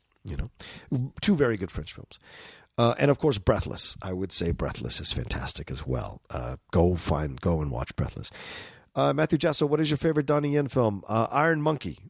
That's what I would say. Although I'm a little partial to Rogue One as well. So, Rachel Silvestrini, with all the controversy around movies needing multiple viewings to be understood / liked, Last Jedi, what's another movie that's either meant something different to you or you continue to dissect and find new layers the more you watch it? Other than Watchmen. That's Dirty Pool, Rachel. Dirty Pool. Oh, damn, that's a good question. The Godfather Part 2. That is a film that I constantly get different things from. All the time. I think this film I talk about all the time with Kurosawa, Ikiru, Ikiru, is an incredible film to explore. Ran. If you haven't seen Akira Kurosawa's Ran, R-A-N, it is King Lear in the samurai times. It's incredible. All the stuff that's the exploration of it. I think there are Westerns there that, like Unforgiven, struck me in a different way recently. So the great ones, you can go back and just kind of dissect in new and interesting. Steve and I just did Citizen Kane again, and we both had different points of views on a couple of key moments in the movie, and it was fascinating to hear Steve's point of view versus my point of view, and he was fascinated by what I thought versus what he thought. So the great ones you can keep going back to and exploring and discover so much about yourself as you rewatch them over and over again. So those are ones that I go back to all the time. Patrick Campbell, as you began really digging into film deeper, hey Patrick, do you remember what film it was that made you really, really fall for the art form? And what was it about that movie that really spoke to you? Yeah, I've said this a million times, Citizen Kane. That's the one that really, and then The Godfather, and Godfather II, and then Apocalypse Now, and then 2001: A Space Odyssey. Oh, that's another one, Rachel. 2001: A Space Odyssey is one that you can keep unpacking until you're dead. 2001, there's so much going on. So much going on in the silences, so much going on in trying to understand the space baby stuff, the monolith, the caveman with the bones, all that stuff, the computer HAL, like all this. There's so much to understand and explore and unpack there. And I would say the Russian film Solaris is another one that I go back to all the time. That 3-hour film Solaris. If you haven't seen it, you can buy it on Criterion. It's incredible. The remake is the Soderbergh remake with George Clooney and Natasha McElhone is cool. But the original is an incredible film, a Russian film from the 70s. It was Citizen Kane. It was The Godfather, Part 2. It was Apocalypse Now. Those are the films that really kind of made me understand what this was. And then I took a Spielberg class at college over the summer of one of my years at Florida State, and that professor really taught me how to dissect film technically and thematically, and look at cinematography, look at score, look at dialogue, look at structure. It was incredible. So those are the films that I go back to all the time. Patrick Carlos Zamora, do you think the Wizards have a legitimate shot to win the finals? No. Within the next 3 years. Oh, when building around their young core. Also, what should the Redskins do regarding QB? I know you aren't the biggest Cousins fan. I'm not, but I also hate the way that Jay Gruden threw him under the bus in the press conference. That's why he's a dick. I hate Jay Gruden because he's one of those frat boy dicks that you meet in life that just shoots his mouth off. He's got his gut hanging over his fucking shorts at the barbecue, drinking the beer, saying the inappropriate shit to people around him. Like, he's just one of those dicks that you just know and you see in life. And I hate Jay Gruden to pieces. Cousins is a good quarterback. I bet he'll go someplace else and take a team to the Super Bowl. I would not be surprised. He certainly has the skills and the mentality. He just needs a better coach. That's for sure. Look what McVay did with Jared Goff. I mean, McVay would probably take Cousins all the way to the Super Bowl. So, sometimes just a bad situation in there. So that's the Redskins. As far as the Wizards, I think there's a possibility, but I don't know what the cap space is going to be like with them because they need a center. Gortat's nice, but DeAndre Jordan is available. Unfortunately, they'd have to get rid of Otto Porter Jr. to make that happen. And Otto Porter Jr. is fucking coming on like crazy. So I really would be surprised if they could find a way to make that happen without losing Otto Porter Jr. And what's the point of making it happen if you're going to lose Otto Porter Jr.? You're probably going to get just as far as you did last year. So I hope they have a shot at winning the next 3 years. It's going to depend on how they move around the cap space and what players become available, restricted or unrestricted in free agency, that they can have a shot at bringing into the team. Because I don't think Wall is going to stick around much longer, to be honest with you. If we don't get to an Eastern Conference Finals in the next 2-3 years, Wall is gone. And maybe even Bradley Beal too.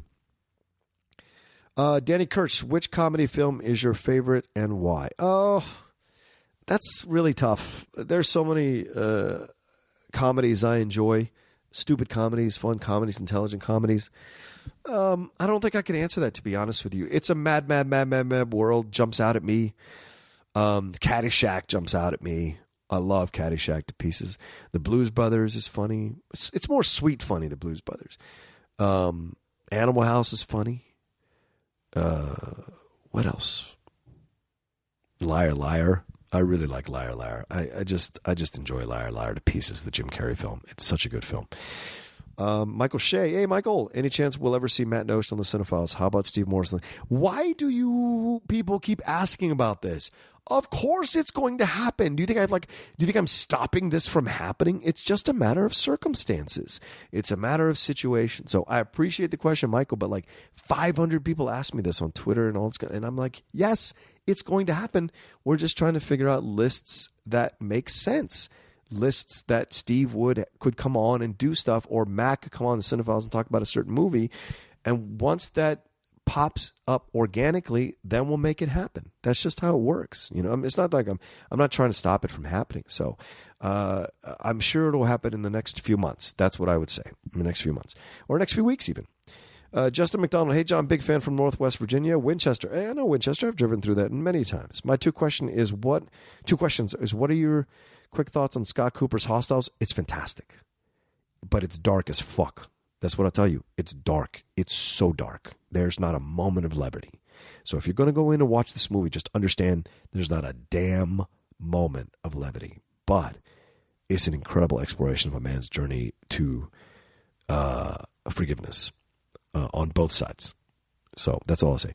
I've been really looking forward to this film since it was announced, and I've heard mixed things about it, but I trust your reviews, especially reviews on Westerns, and would love to hear what you think. Also, have you checked out The Battle of Lefty Brown starring Bill? No, I have not checked out The Battle of Lefty Brown with Bill Pullman, but I will soon. Robert Parker, thoughts on the importance of community theater arts in high schools? I want to finish the questions. Thoughts on the importance of community theater arts in high school, college, other communities? It's incredibly important. Some people like to make fun of community theater or the arts and think it's stupid and it's nothing. But imagine your world without movies and theater and music and art. Imagine your world. It would be a boring fucking world. Because that includes books. I hate to break it to you. That includes books. So it would be a nonfiction world all the time. Can you think of anything more boring? And what are you going to learn? Some people are motivated by movies to change the world, or a piece of music, or a piece of art, or something they hear. They can be motivated to change the world. Some people change their life. I've changed my life thanks to movies sometimes. I've made decisions that changed the course of my life, that saved me from some terrible shit or removed toxicity from my life because I saw something in a movie that sparked something inside me, and I was like, oh yeah, I need to make this decision. So to me, the arts are incredibly important, and they bring us life.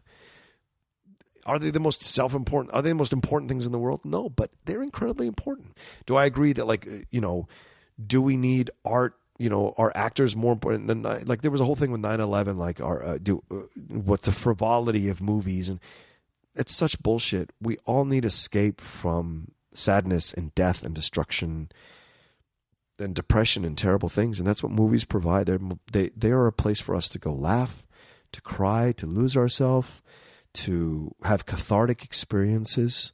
Movies do that for you. Music does that for you. Theater does that for you. Pieces of artwork can do that for people. So these people who make fun of art, fuck them to pieces. Because they purposely do it to get a rise out of you. They purposely do it to walk around. And look at those people who don't like art. Do they look like the kind of people you want to be or have in your life? No. So that's the thing. Thank you, Robert. And I'm hoping you graduate soon so you can do my taxes. Mario Abate, not a question, but I appreciate you give back to us fans by doing these Q&A episodes every once in a while. Thanks for all the great content. Happy New Year. Oh, thanks, Mario. I appreciate that. Happy New Year to you, too. Katie7, if you like to read, do you find that your favorite books fall in the same genre as your favorite movies? No. I hardly ever read any Western books. I'm a big fan of lawyer fiction. Like John Grisham is a massive... I read almost everything John Grisham does. Richard North Patterson, I'm a big fan of. I used to be a fan of James Patterson, but his Burke, I forget the character. Alex Cross. The Alex Cross stuff just got too ridiculous for me. It's no good to me. The first few books were great, and then it just became ridiculous. Andrew Vachss, I read, and it's Vacchss. I think that's, or Vachss. Andrew Vachss does incredible work with this this character called Burke, who's like this private eye who is part of the system, and he solves crimes in the underbelly of New York, but he is not some kind of heroic private eye. He's a very hard-edged guy who does these things, and he has this whole network of people who help him do these things. And so if you want to read Flood, which is the first book, Blue Bell, there's a whole series of Burke novels, and Andrew Vachss even wrote a Batman book, which was incredible. So he understands it. So maybe it crosses over in terms of more of the seedy crime stuff. Some of that stuff I enjoy reading, but I don't watch a lot of lawyer films, but I enjoy lawyer fiction. So Your favorite movie poster, which one stands out for you? Mine's Back to the Future or Force Awakens. Those are great choices. I really like that 1970s fan art, The Last Jedi poster that someone did with the triangle or the pyramid and the circle and Rey from behind with the staff. That was an awesome movie poster. What do I have? Apocalypse Now is a great movie. I love the Ocean's 11, the red movie poster with like the spotlights, and they're all in like they're like silhouetted in black and you can see their faces and stuff. I love that Ocean's 11 poster. The original Citizen Kane poster, Almost Famous poster is great. The original Clockwork Orange poster is really unsettling and fantastic. That's what I would say. What is something you have? Oh, Eric Warner, what is something you have on your bucket list that you want to see or achieve? I still want to get to a Final Four someday. I'd love to go to a Super Bowl, or I'd love to go see Liverpool play in a Champions League final. That would be incredible for me, to go see Liverpool play in a Champions League final. Or be at Anfield when they win the Premier League title for the first time in decades. Payson Johnson, other than How Green Was My Ballet beating Citizen Kane, what do you think was the worst case of the Academy giving Best Picture to the wrong movie in your opinion? For example, I still think it's a crime that The English Patient beat Fargo in 1996.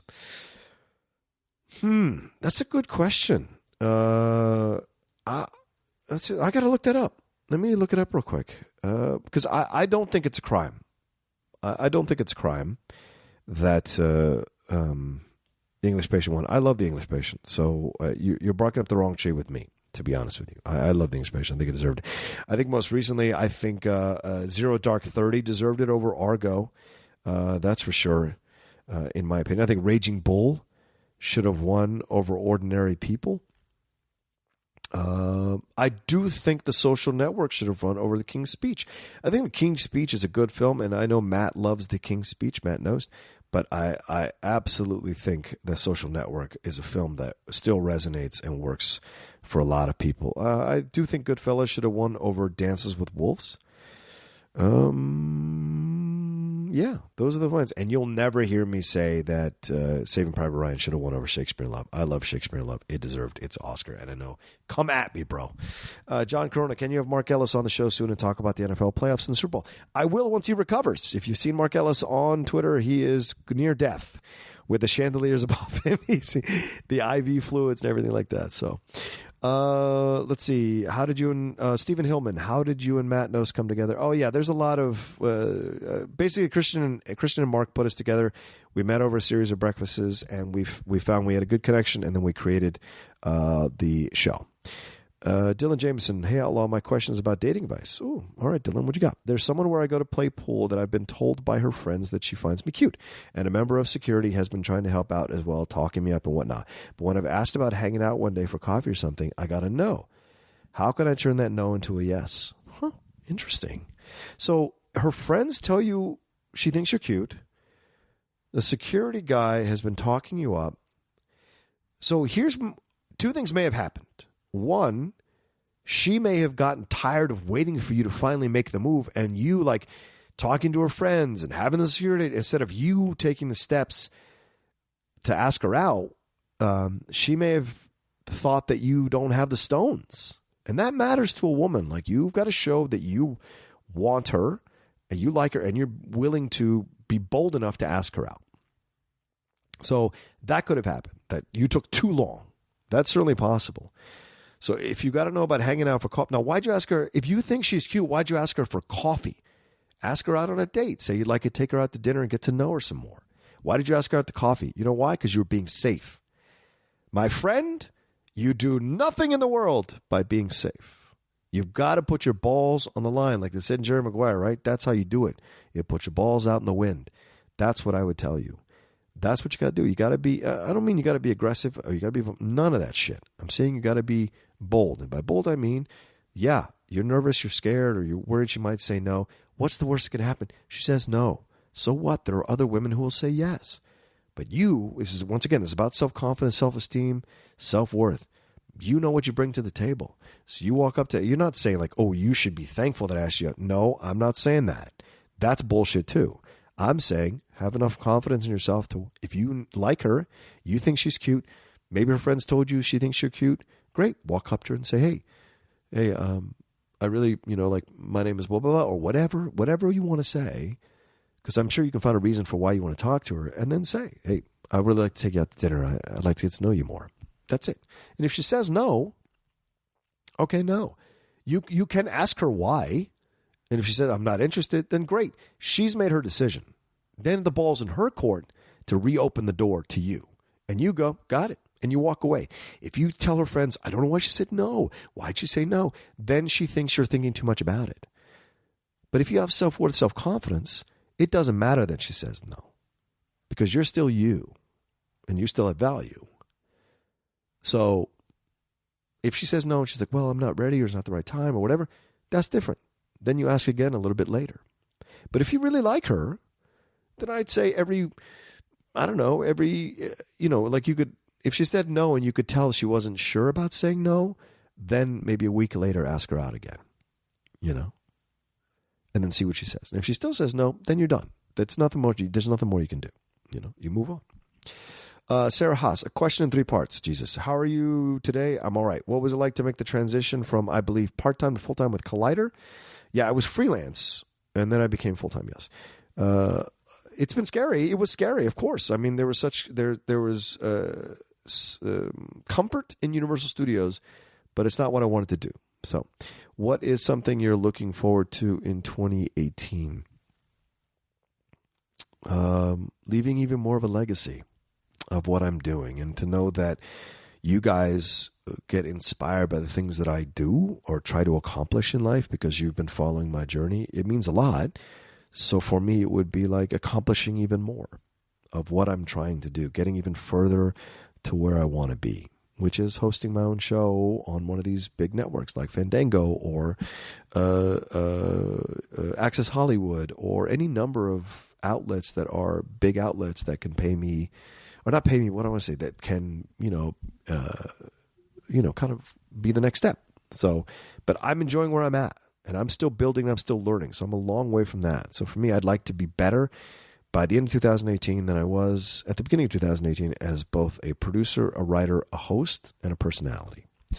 And any advice? I'm a student studying history and political science. I truly love both subjects, but film and theater are my passion.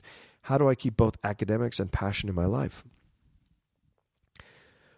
You've got to figure out what your schedule is like, right? If you're studying history and political science, if film and theater are your passion, then I would say don't try to do too much. Take it slow. Pick a movie or two that you're going to watch that week and find time for it. Watch it. Enjoy it. Maybe read some articles about it. There you go. Sorry. As far as theater, I would say you hunt out where the best theaters are, and then occasionally go to a matinee, a Sunday matinee, or a Saturday matinee of a production if you need your evenings to like rest and do whatever. So there's ways to do it. You don't all have to do it at once. Just be very economical with your time. Young people want to do everything all at once, and that's the mistake. And because I was young and I remember what that was like to do. You thought, oh, I'm gonna miss this opportunity, but it's like, no, you just got to take your time. You got a lot to do. You got a long way to go. There's a lot of time. Tyler McLaughlin, if you could pick one bad movie, or really any movie, and make it better, which film would you pick and how would you fix it? And you have to change it. Don't just say erase it from existence. Agree, Tyler. Okay. Godfather III. I would remove Sofia Coppola. I would put a way more qualified actress in that role. I would take away this resolution between Michael and Kay, because I think that was a cop-out that Coppola did, because Coppola got old and he got soft. And so, but Michael was ruthless. There can be no salvation or forgiveness for Michael, and he does not end up old and alone and just has a heart attack and keels over in a chair and a dog barks. Like, I thought that was fucking terrible. That's not the way Michael Corleone goes out. Michael Corleone goes out in a hail of gunfire, or he makes a mistake that costs him. That's how he goes out. His hubris.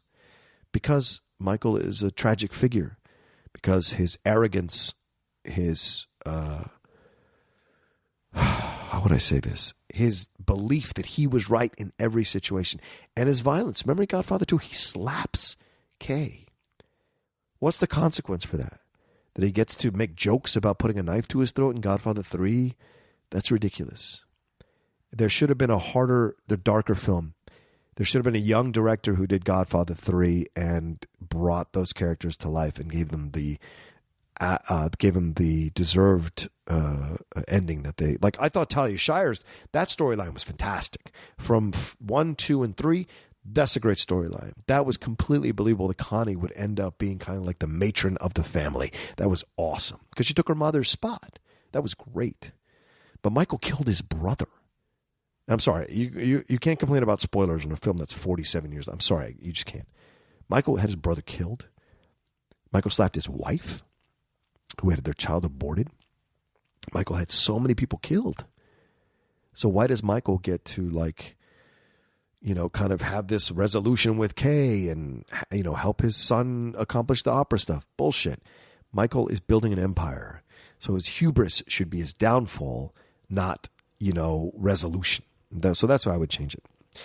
If DC parts ways with Kirk Cousins, what should their plan be? Colt McCoy for a year? No, draft. Absolutely draft. Or free agency, whoever's available. What music are you listening to at the moment? At the moment? I was listening to the Kill Bill soundtrack all day today. It was just in my head. But I listen to a shit ton of stuff. I have so many... Oh, it's Lisa. Is this you? Oh, hey. How's it going? I'm sorry. I'm so sorry I missed your concert, Lisa. I'm so sorry I couldn't make it out to see you. I really, really wanted to see you guys. So Lisa was here from Manchester, I think, with her boyfriend, and they were going to USC. They were like on a transfer basis, and they were here for a couple of months. They actually came to the Schmoedown Spectacular, which I was very happy they came. I'm sorry. I don't remember your boyfriend's name. I'm sorry. They came together. Rob, maybe? I'm sorry if I don't remember correctly, but they came together to watch this Monday, and Lisa was such a fan, and so it was great to have her here. And unfortunately, I couldn't return the favor and go to her concert because I had other things planned that night by the time she had sent an invite. But what am I listening to at the moment? Lisa, let me give you a rundown of my latest... I just created an entire EDM... EDM playlist with a bunch of Avicii, Flux Pavilion, Afrojack, Tidy, Zed, Tritonal, Calvin Harris, Pretty Lights, Nero, Avicii, right? Skrillex, Swedish House Mafia, Tiesto, David Guetta, Eric Prides, Deadmau5, of course. You can't do it without Deadmau5. Sebastian Ingrosso, Alessa, Ryan Tedder, like all these people, Chainsmokers, Benny Benassi, DJ Snake, Mike Posner, Chainsmokers, Martin Garrix, Disclosure, Afrojack, Martin Solveig. Who else is on here? Of course, Cascade. I have some Cascade. Disclosure on here. I already said that. Dimitri Vegas and Like Mike and Martin Garrix. Flume, Major Lazer, Black Coast, Marina and the Diamonds, Troy Boy, Eden, Fat Rat, LaRue. I love LaRue. Shallow, Cascade. Okay, so that's EDM stuff, right? So I'm not going to be as cool as you probably in your choice of music. So for me, some of the things that I have some, Ed Sheeran, Ellie Goulding, Flo Rida. I do have some of the Bieber stuff, but it's like, trust me, I'm more surprised than anybody else of having Bieber. Like, Sorry, What Do You Mean, Love Yourself. These are all kind of like EDM songs, so I feel like I can get away with those. I have some Ryan Adams stuff, Sam Smith, Shawn Mendes, who I enjoy.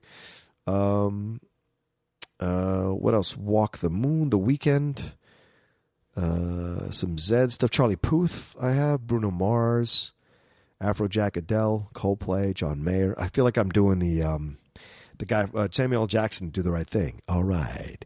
Justin Timberlake, Kaleo, Katy Perry, Kiara, Major Lazer, Maroon 5, Nero, Mike Posner, Paloma Faith, Pitbull, Rag and Bone Man, Shawn Mendes, Train, Tritonal, Ariana Grande, some Blake Shelton. I do love country. I do love some fucking country. Demi Lovato. Oh, Sorry Not Sorry. That's a good song now. That's what I'm going to tell you. All right. Sorry, Lisa. That's the best I can do for you. I hope that helps. Miguel Parra. Hey, Outlaw. We met back in NYCC 2000. Way back. Yeah, way back in NYCC 2007, like a few months ago, right? It was an honor meeting you. Well, the honor was mine, Miguel. My question is about dating. My first real relationship was my first love when I was 19, 20 years old. She cheated on me, Jesus, and got pregnant with the guy she cheated on me with. I'm sorry, brother. Gave birth, and stupidly enough, I still mess around with her. What? 2 years later in this new year, I want to stop talking to her because she does nothing but waste my time and keeps me distracted. Not a surprise. My most recent ex, we were talking most of 2017, started dating officially, then beginning of October, this past Christmas, she broke up with me because I didn't let her see my phone, which was ridiculous. She didn't even want to talk about it or nothing. She just ended it that simple. What advice would you give me? Slow down on dating or don't give up, continue trying? Well, of course, continue trying. But I have to say, make better choices. And I can't fault your recent ex for wanting to see your phone if you were still messing around with this girl who cheated on you and had a baby with someone else. So, Miguel, here's what I'll tell you. Listen, you're Latino, I would imagine, so I get it. We are drawn to the red flags. We are like bulls. We are drawn, for the most part, I don't want to be stereotypical of Latino males, but we are drawn to the drama, to the danger, to the fire, to the passion. We are drawn to it, for better or worse. So that's what I'll tell you. It is intrinsic in our blood to be drawn to the drama. We like a little excitement. This is kind of how we're built. But I will tell you that it seems to me you're probably still young. So you're still kind of experiencing the world. But I would say this, you got to make better choices here, man. If this girl cheated on you and got pregnant with someone else and had a baby, if you're still messing around with her, you got to ask yourself, why? What are you getting out of that? And if she's like, she does nothing but waste my time and keeps me, yeah, that's why, because you're letting her. See, the thing is, people too much want to blame the other person. You have to take responsibility for yourself, Miguel. You are letting this woman into your life, or this person into your life. You're letting that person distract you. You are letting that person waste your time. See, that's the difference. You cannot blame them for something you are actually contributing to and participating in, right? You are giving them access to your life to do this to you. Now, your recent ex wanted to see your phone. Why? Because she probably suspected that you were cheating on her or doing something untoward, and so she wanted to see your phone. Why didn't you let her see your phone? You were probably hiding some shit. Be honest. If you were hiding some shit, then she broke up with you for a good reason, right? Because she doesn't want to be with someone that she can't trust. So maybe you want to take a look at yourself here, Miguel, and not convey that feeling of like that a woman can sense, because women know. Remember in Force Awakens, what did Harrison Ford say to John Boyega? Women know, man. Women know. And that's the truth. They can sense things on a level that we as men don't understand. Now, I have a little more of that because I'm more empathetic, so I can sense a little more than most men. Like which gets me in trouble sometimes because I can read most people I come in contact with. I can absolutely read them. And they get real perplexed at how I can read them so quickly. But I know what I know. But most men don't have that ability, so women are 1 to 2 steps ahead of you, at least. So you've got to understand that. So if she was looking at your phone, it's because she wanted to. Why didn't you let her look at your phone? Do you have naked pictures of other women on there? Do you have videos of other women on there? She would have found that stuff. And so she would have broke up with you anyway. So she might have had a reason to do it because she probably suspected you would cheat on her. So by the same token, though, I'm not a fan of being in a relationship with someone who needs to have access to your phone all the time. That's insecurity, and I don't dig on that, man. So there's a middle line here, right? And so if she was just looking at your phone because she suspected you were cheating and you didn't have anything to hide, you should have let her look at your phone. Now, if this is the kind of person who wants to have access to your phone anytime she wants to have access to your phone, that's got to be a personal thing. For me, I would never want to be in a relationship like that because then there's no trust. And that person is controlling your life. Like I have friends who have to erase their search history on their phone because they're afraid their significant other, male or female, will misconstrue what they were looking up. That's a relationship I've never been in and I never will be in. It's just not my thing, For as bad as these relationships were that I was in, none of them were about like looking through my phone or wanting to hunt through my stuff. So because I didn't give them reason to. So Miguel, you might want to take a little bit of a look at yourself and see why you're attracting these kind of people. Because it's very true. You attract what you put out. So if you're putting out an energy that attracts these kind of people into your world, there's a reason for that. Now, this ex was a good one, and you blew it because you didn't want to let her look at your phone. Who was to blame here, man? So that's what I would tell you. So that's my advice. Don't slow down on dating. Get better at it. Be honest. Be real. Women appreciate that. Real shit. They appreciate you being vulnerable and honest. Not weak. Vulnerable. Honest. That's what they appreciate. And don't give up. Just stop fucking up. That's what I would say. All right. Fred Angelo Arneonis. What are your top 3 samurai films? In order. Seven Samurai. Yojimbo. And what would be my third one? You know what? 13 Assassins, which came out, 3 or 4 years ago? That film was fantastic. There are great samurai films. Look, Kurosawa was full of fantastic stuff. Throne of Blood, Sanjuro, great samurai films. 3 Outlaw Samurai is fantastic. The whole trilogy with Toshiro Mifune, the samurai trilogy with Toshiro Mifune, is fantastic. Touch of Zen is amazing. But for me, 13 Assassins, there's just something about that film that hits me on all kinds of personal levels that I thoroughly enjoy. And it's a recent film. And it is very graphic in certain moments about the villain and the retribution. The end fight is an hour long. And it's 13 Assassins versus like 200 samurai. So it's awesome. So that's what I would say.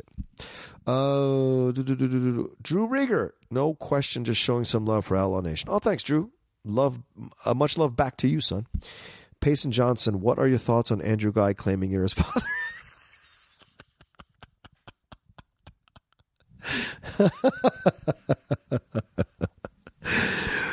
Listen.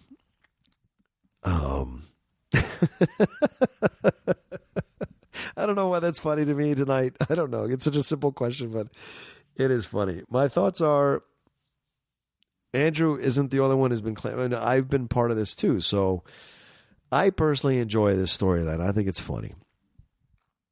I'm obviously not his father, but it's a fun storyline to play. And I'm old enough that I could be his dad. And all credit due to Andrew. This has been fun to do with him. Andrew is a guy, I really enjoyed meeting him through Ben on Action Movie Anatomy. And I've been on a couple of their shows. I enjoy doing the show with them whenever they invite me on. And they've been fun to play with. And Andrew reminds me of a young version of me in that he is very determined to do what he's doing. He also knows when to sit back and analyze and not be like the alpha male in the room. And sometimes he is the alpha male, and he wants to be the alpha male because he's young. He wants to be recognized. He wants to be seen.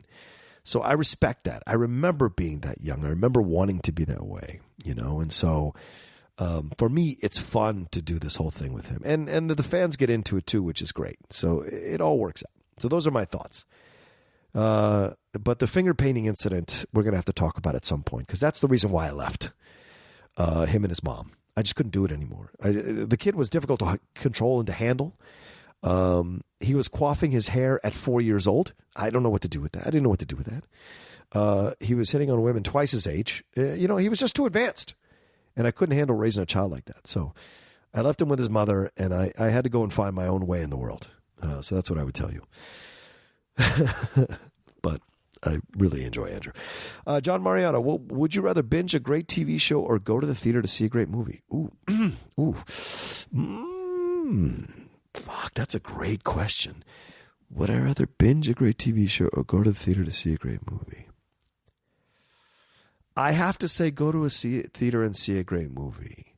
I think because I can share it with everyone and talk about it with everyone, and movies are like stuff that you can go and just enjoy in a theater in a certain way.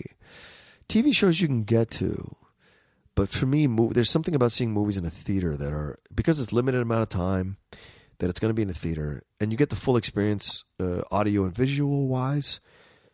Whereas at home, you're subjected to whatever you can afford to have in your place. Not everyone gets these theater systems, So I would say that, seeing a movie, because there's just something about being transported. I don't feel myself being transported in any place when I'm sitting in my living room watching a show.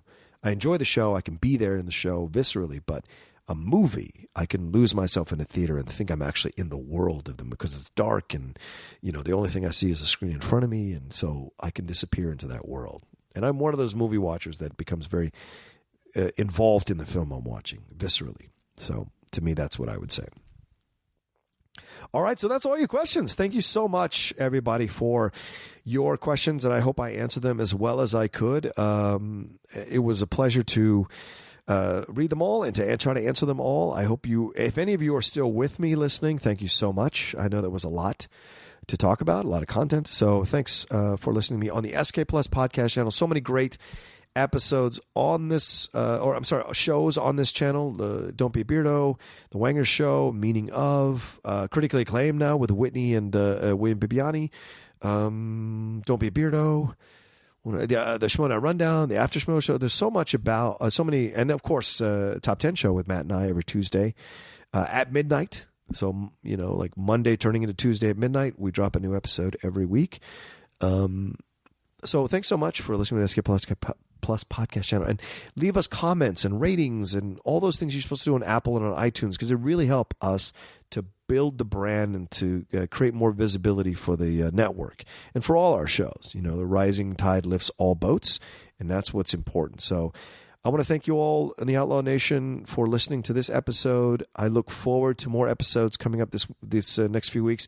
I've got some great guests. I'm not lying to you. Some great guests coming on, and it'll be exciting for you. I think you guys will enjoy it. A lot of different. We're going to expand Outlaw Nation, so there's a lot of subjects we're going to dive into. I'm trying to get a chef on here to talk about cooking. I'm trying to get a mental health expert to come in and talk about psychiatry, psychology, the experiences they've had, like in that situation. So I'm trying teachers. I'm trying to get film people to come on. Like, there's a lot that I'm working towards. The writers of TV shows, showrunners. I'm getting showrunners. So there's a lot that I'm working towards to get on the show. I'm hoping to get Sam Levine on the show, the champ. So I'm hoping to get the champ on the show. We'll see what happens with that. So there's a lot of people that I'm kind of angling to bring on the show. So it'll be a blast. So thanks a lot for listening. I look forward to creating the next episode for you guys. And 2018, do epic shit, And I don't mean epic like change the world, solve cancer, create the great movie. I mean, discover who you are. Work harder at honing your voice, finding your strength, finding love in your life, finding the power you need to find the joy in the world that there is. Yeah, it can be tough. Yeah, whatever side of the political spectrum you're on, you can find reasons to not have hope. But look into your friends' eyes when you're hanging out with them and laughing about something or talking about a subject or just really getting into a great conversation about something. Look into your family's eyes if you have good relationships there, and enjoy that. There's joy to be found in the world. You can find it, So that's what I'm trying to tell you. Make 2018 something that's epic in your life and epic in pushing you, moving you forward, and creating happiness and getting closer to happiness, because that's what we all want. So whatever it takes to do that is good for you, do it. Find a way to do it. Do the work. I always say this, right? I haven't used the hashtag in a while. Do the work. Hashtag do the work. It's really important. If you do the work, you will see the results. Don't get frustrated if you don't see the results as quickly as you would like. The results will be there. You just got to keep doing the work, So that's what I would tell you. So go and enjoy your 2018. Like, get it going. Create resolutions. Don't be afraid to create. Don't be caught up in resolution meant to be broken. All those stupid jokes. Create resolutions for you. Create goals for yourself. Do a vision board. Write your goals on your refrigerator door. Write your goals on your bedroom door or on your living room or whatever, in the bathroom. Put them up somewhere where you can see them every day to remind you of what you need to do. Don't use them as a reason to beat yourself up. Don't. Use them as a reason to motivate yourself. That's what's important. See the goals, go, okay, I've got to accomplish that. Not, oh my God, I haven't accomplished that yet. You've got to change your mindset of how you approach things. That's really important. What you tell yourself can destroy you or elevate you. It takes just as much effort to destroy yourself as it does to elevate you. So why not elevate you? Right? That's what's important. All right. John Roca, a.k.a. The Outlaw, signing off from Outlaw Nation. And we will talk to you all next week. Goodbye.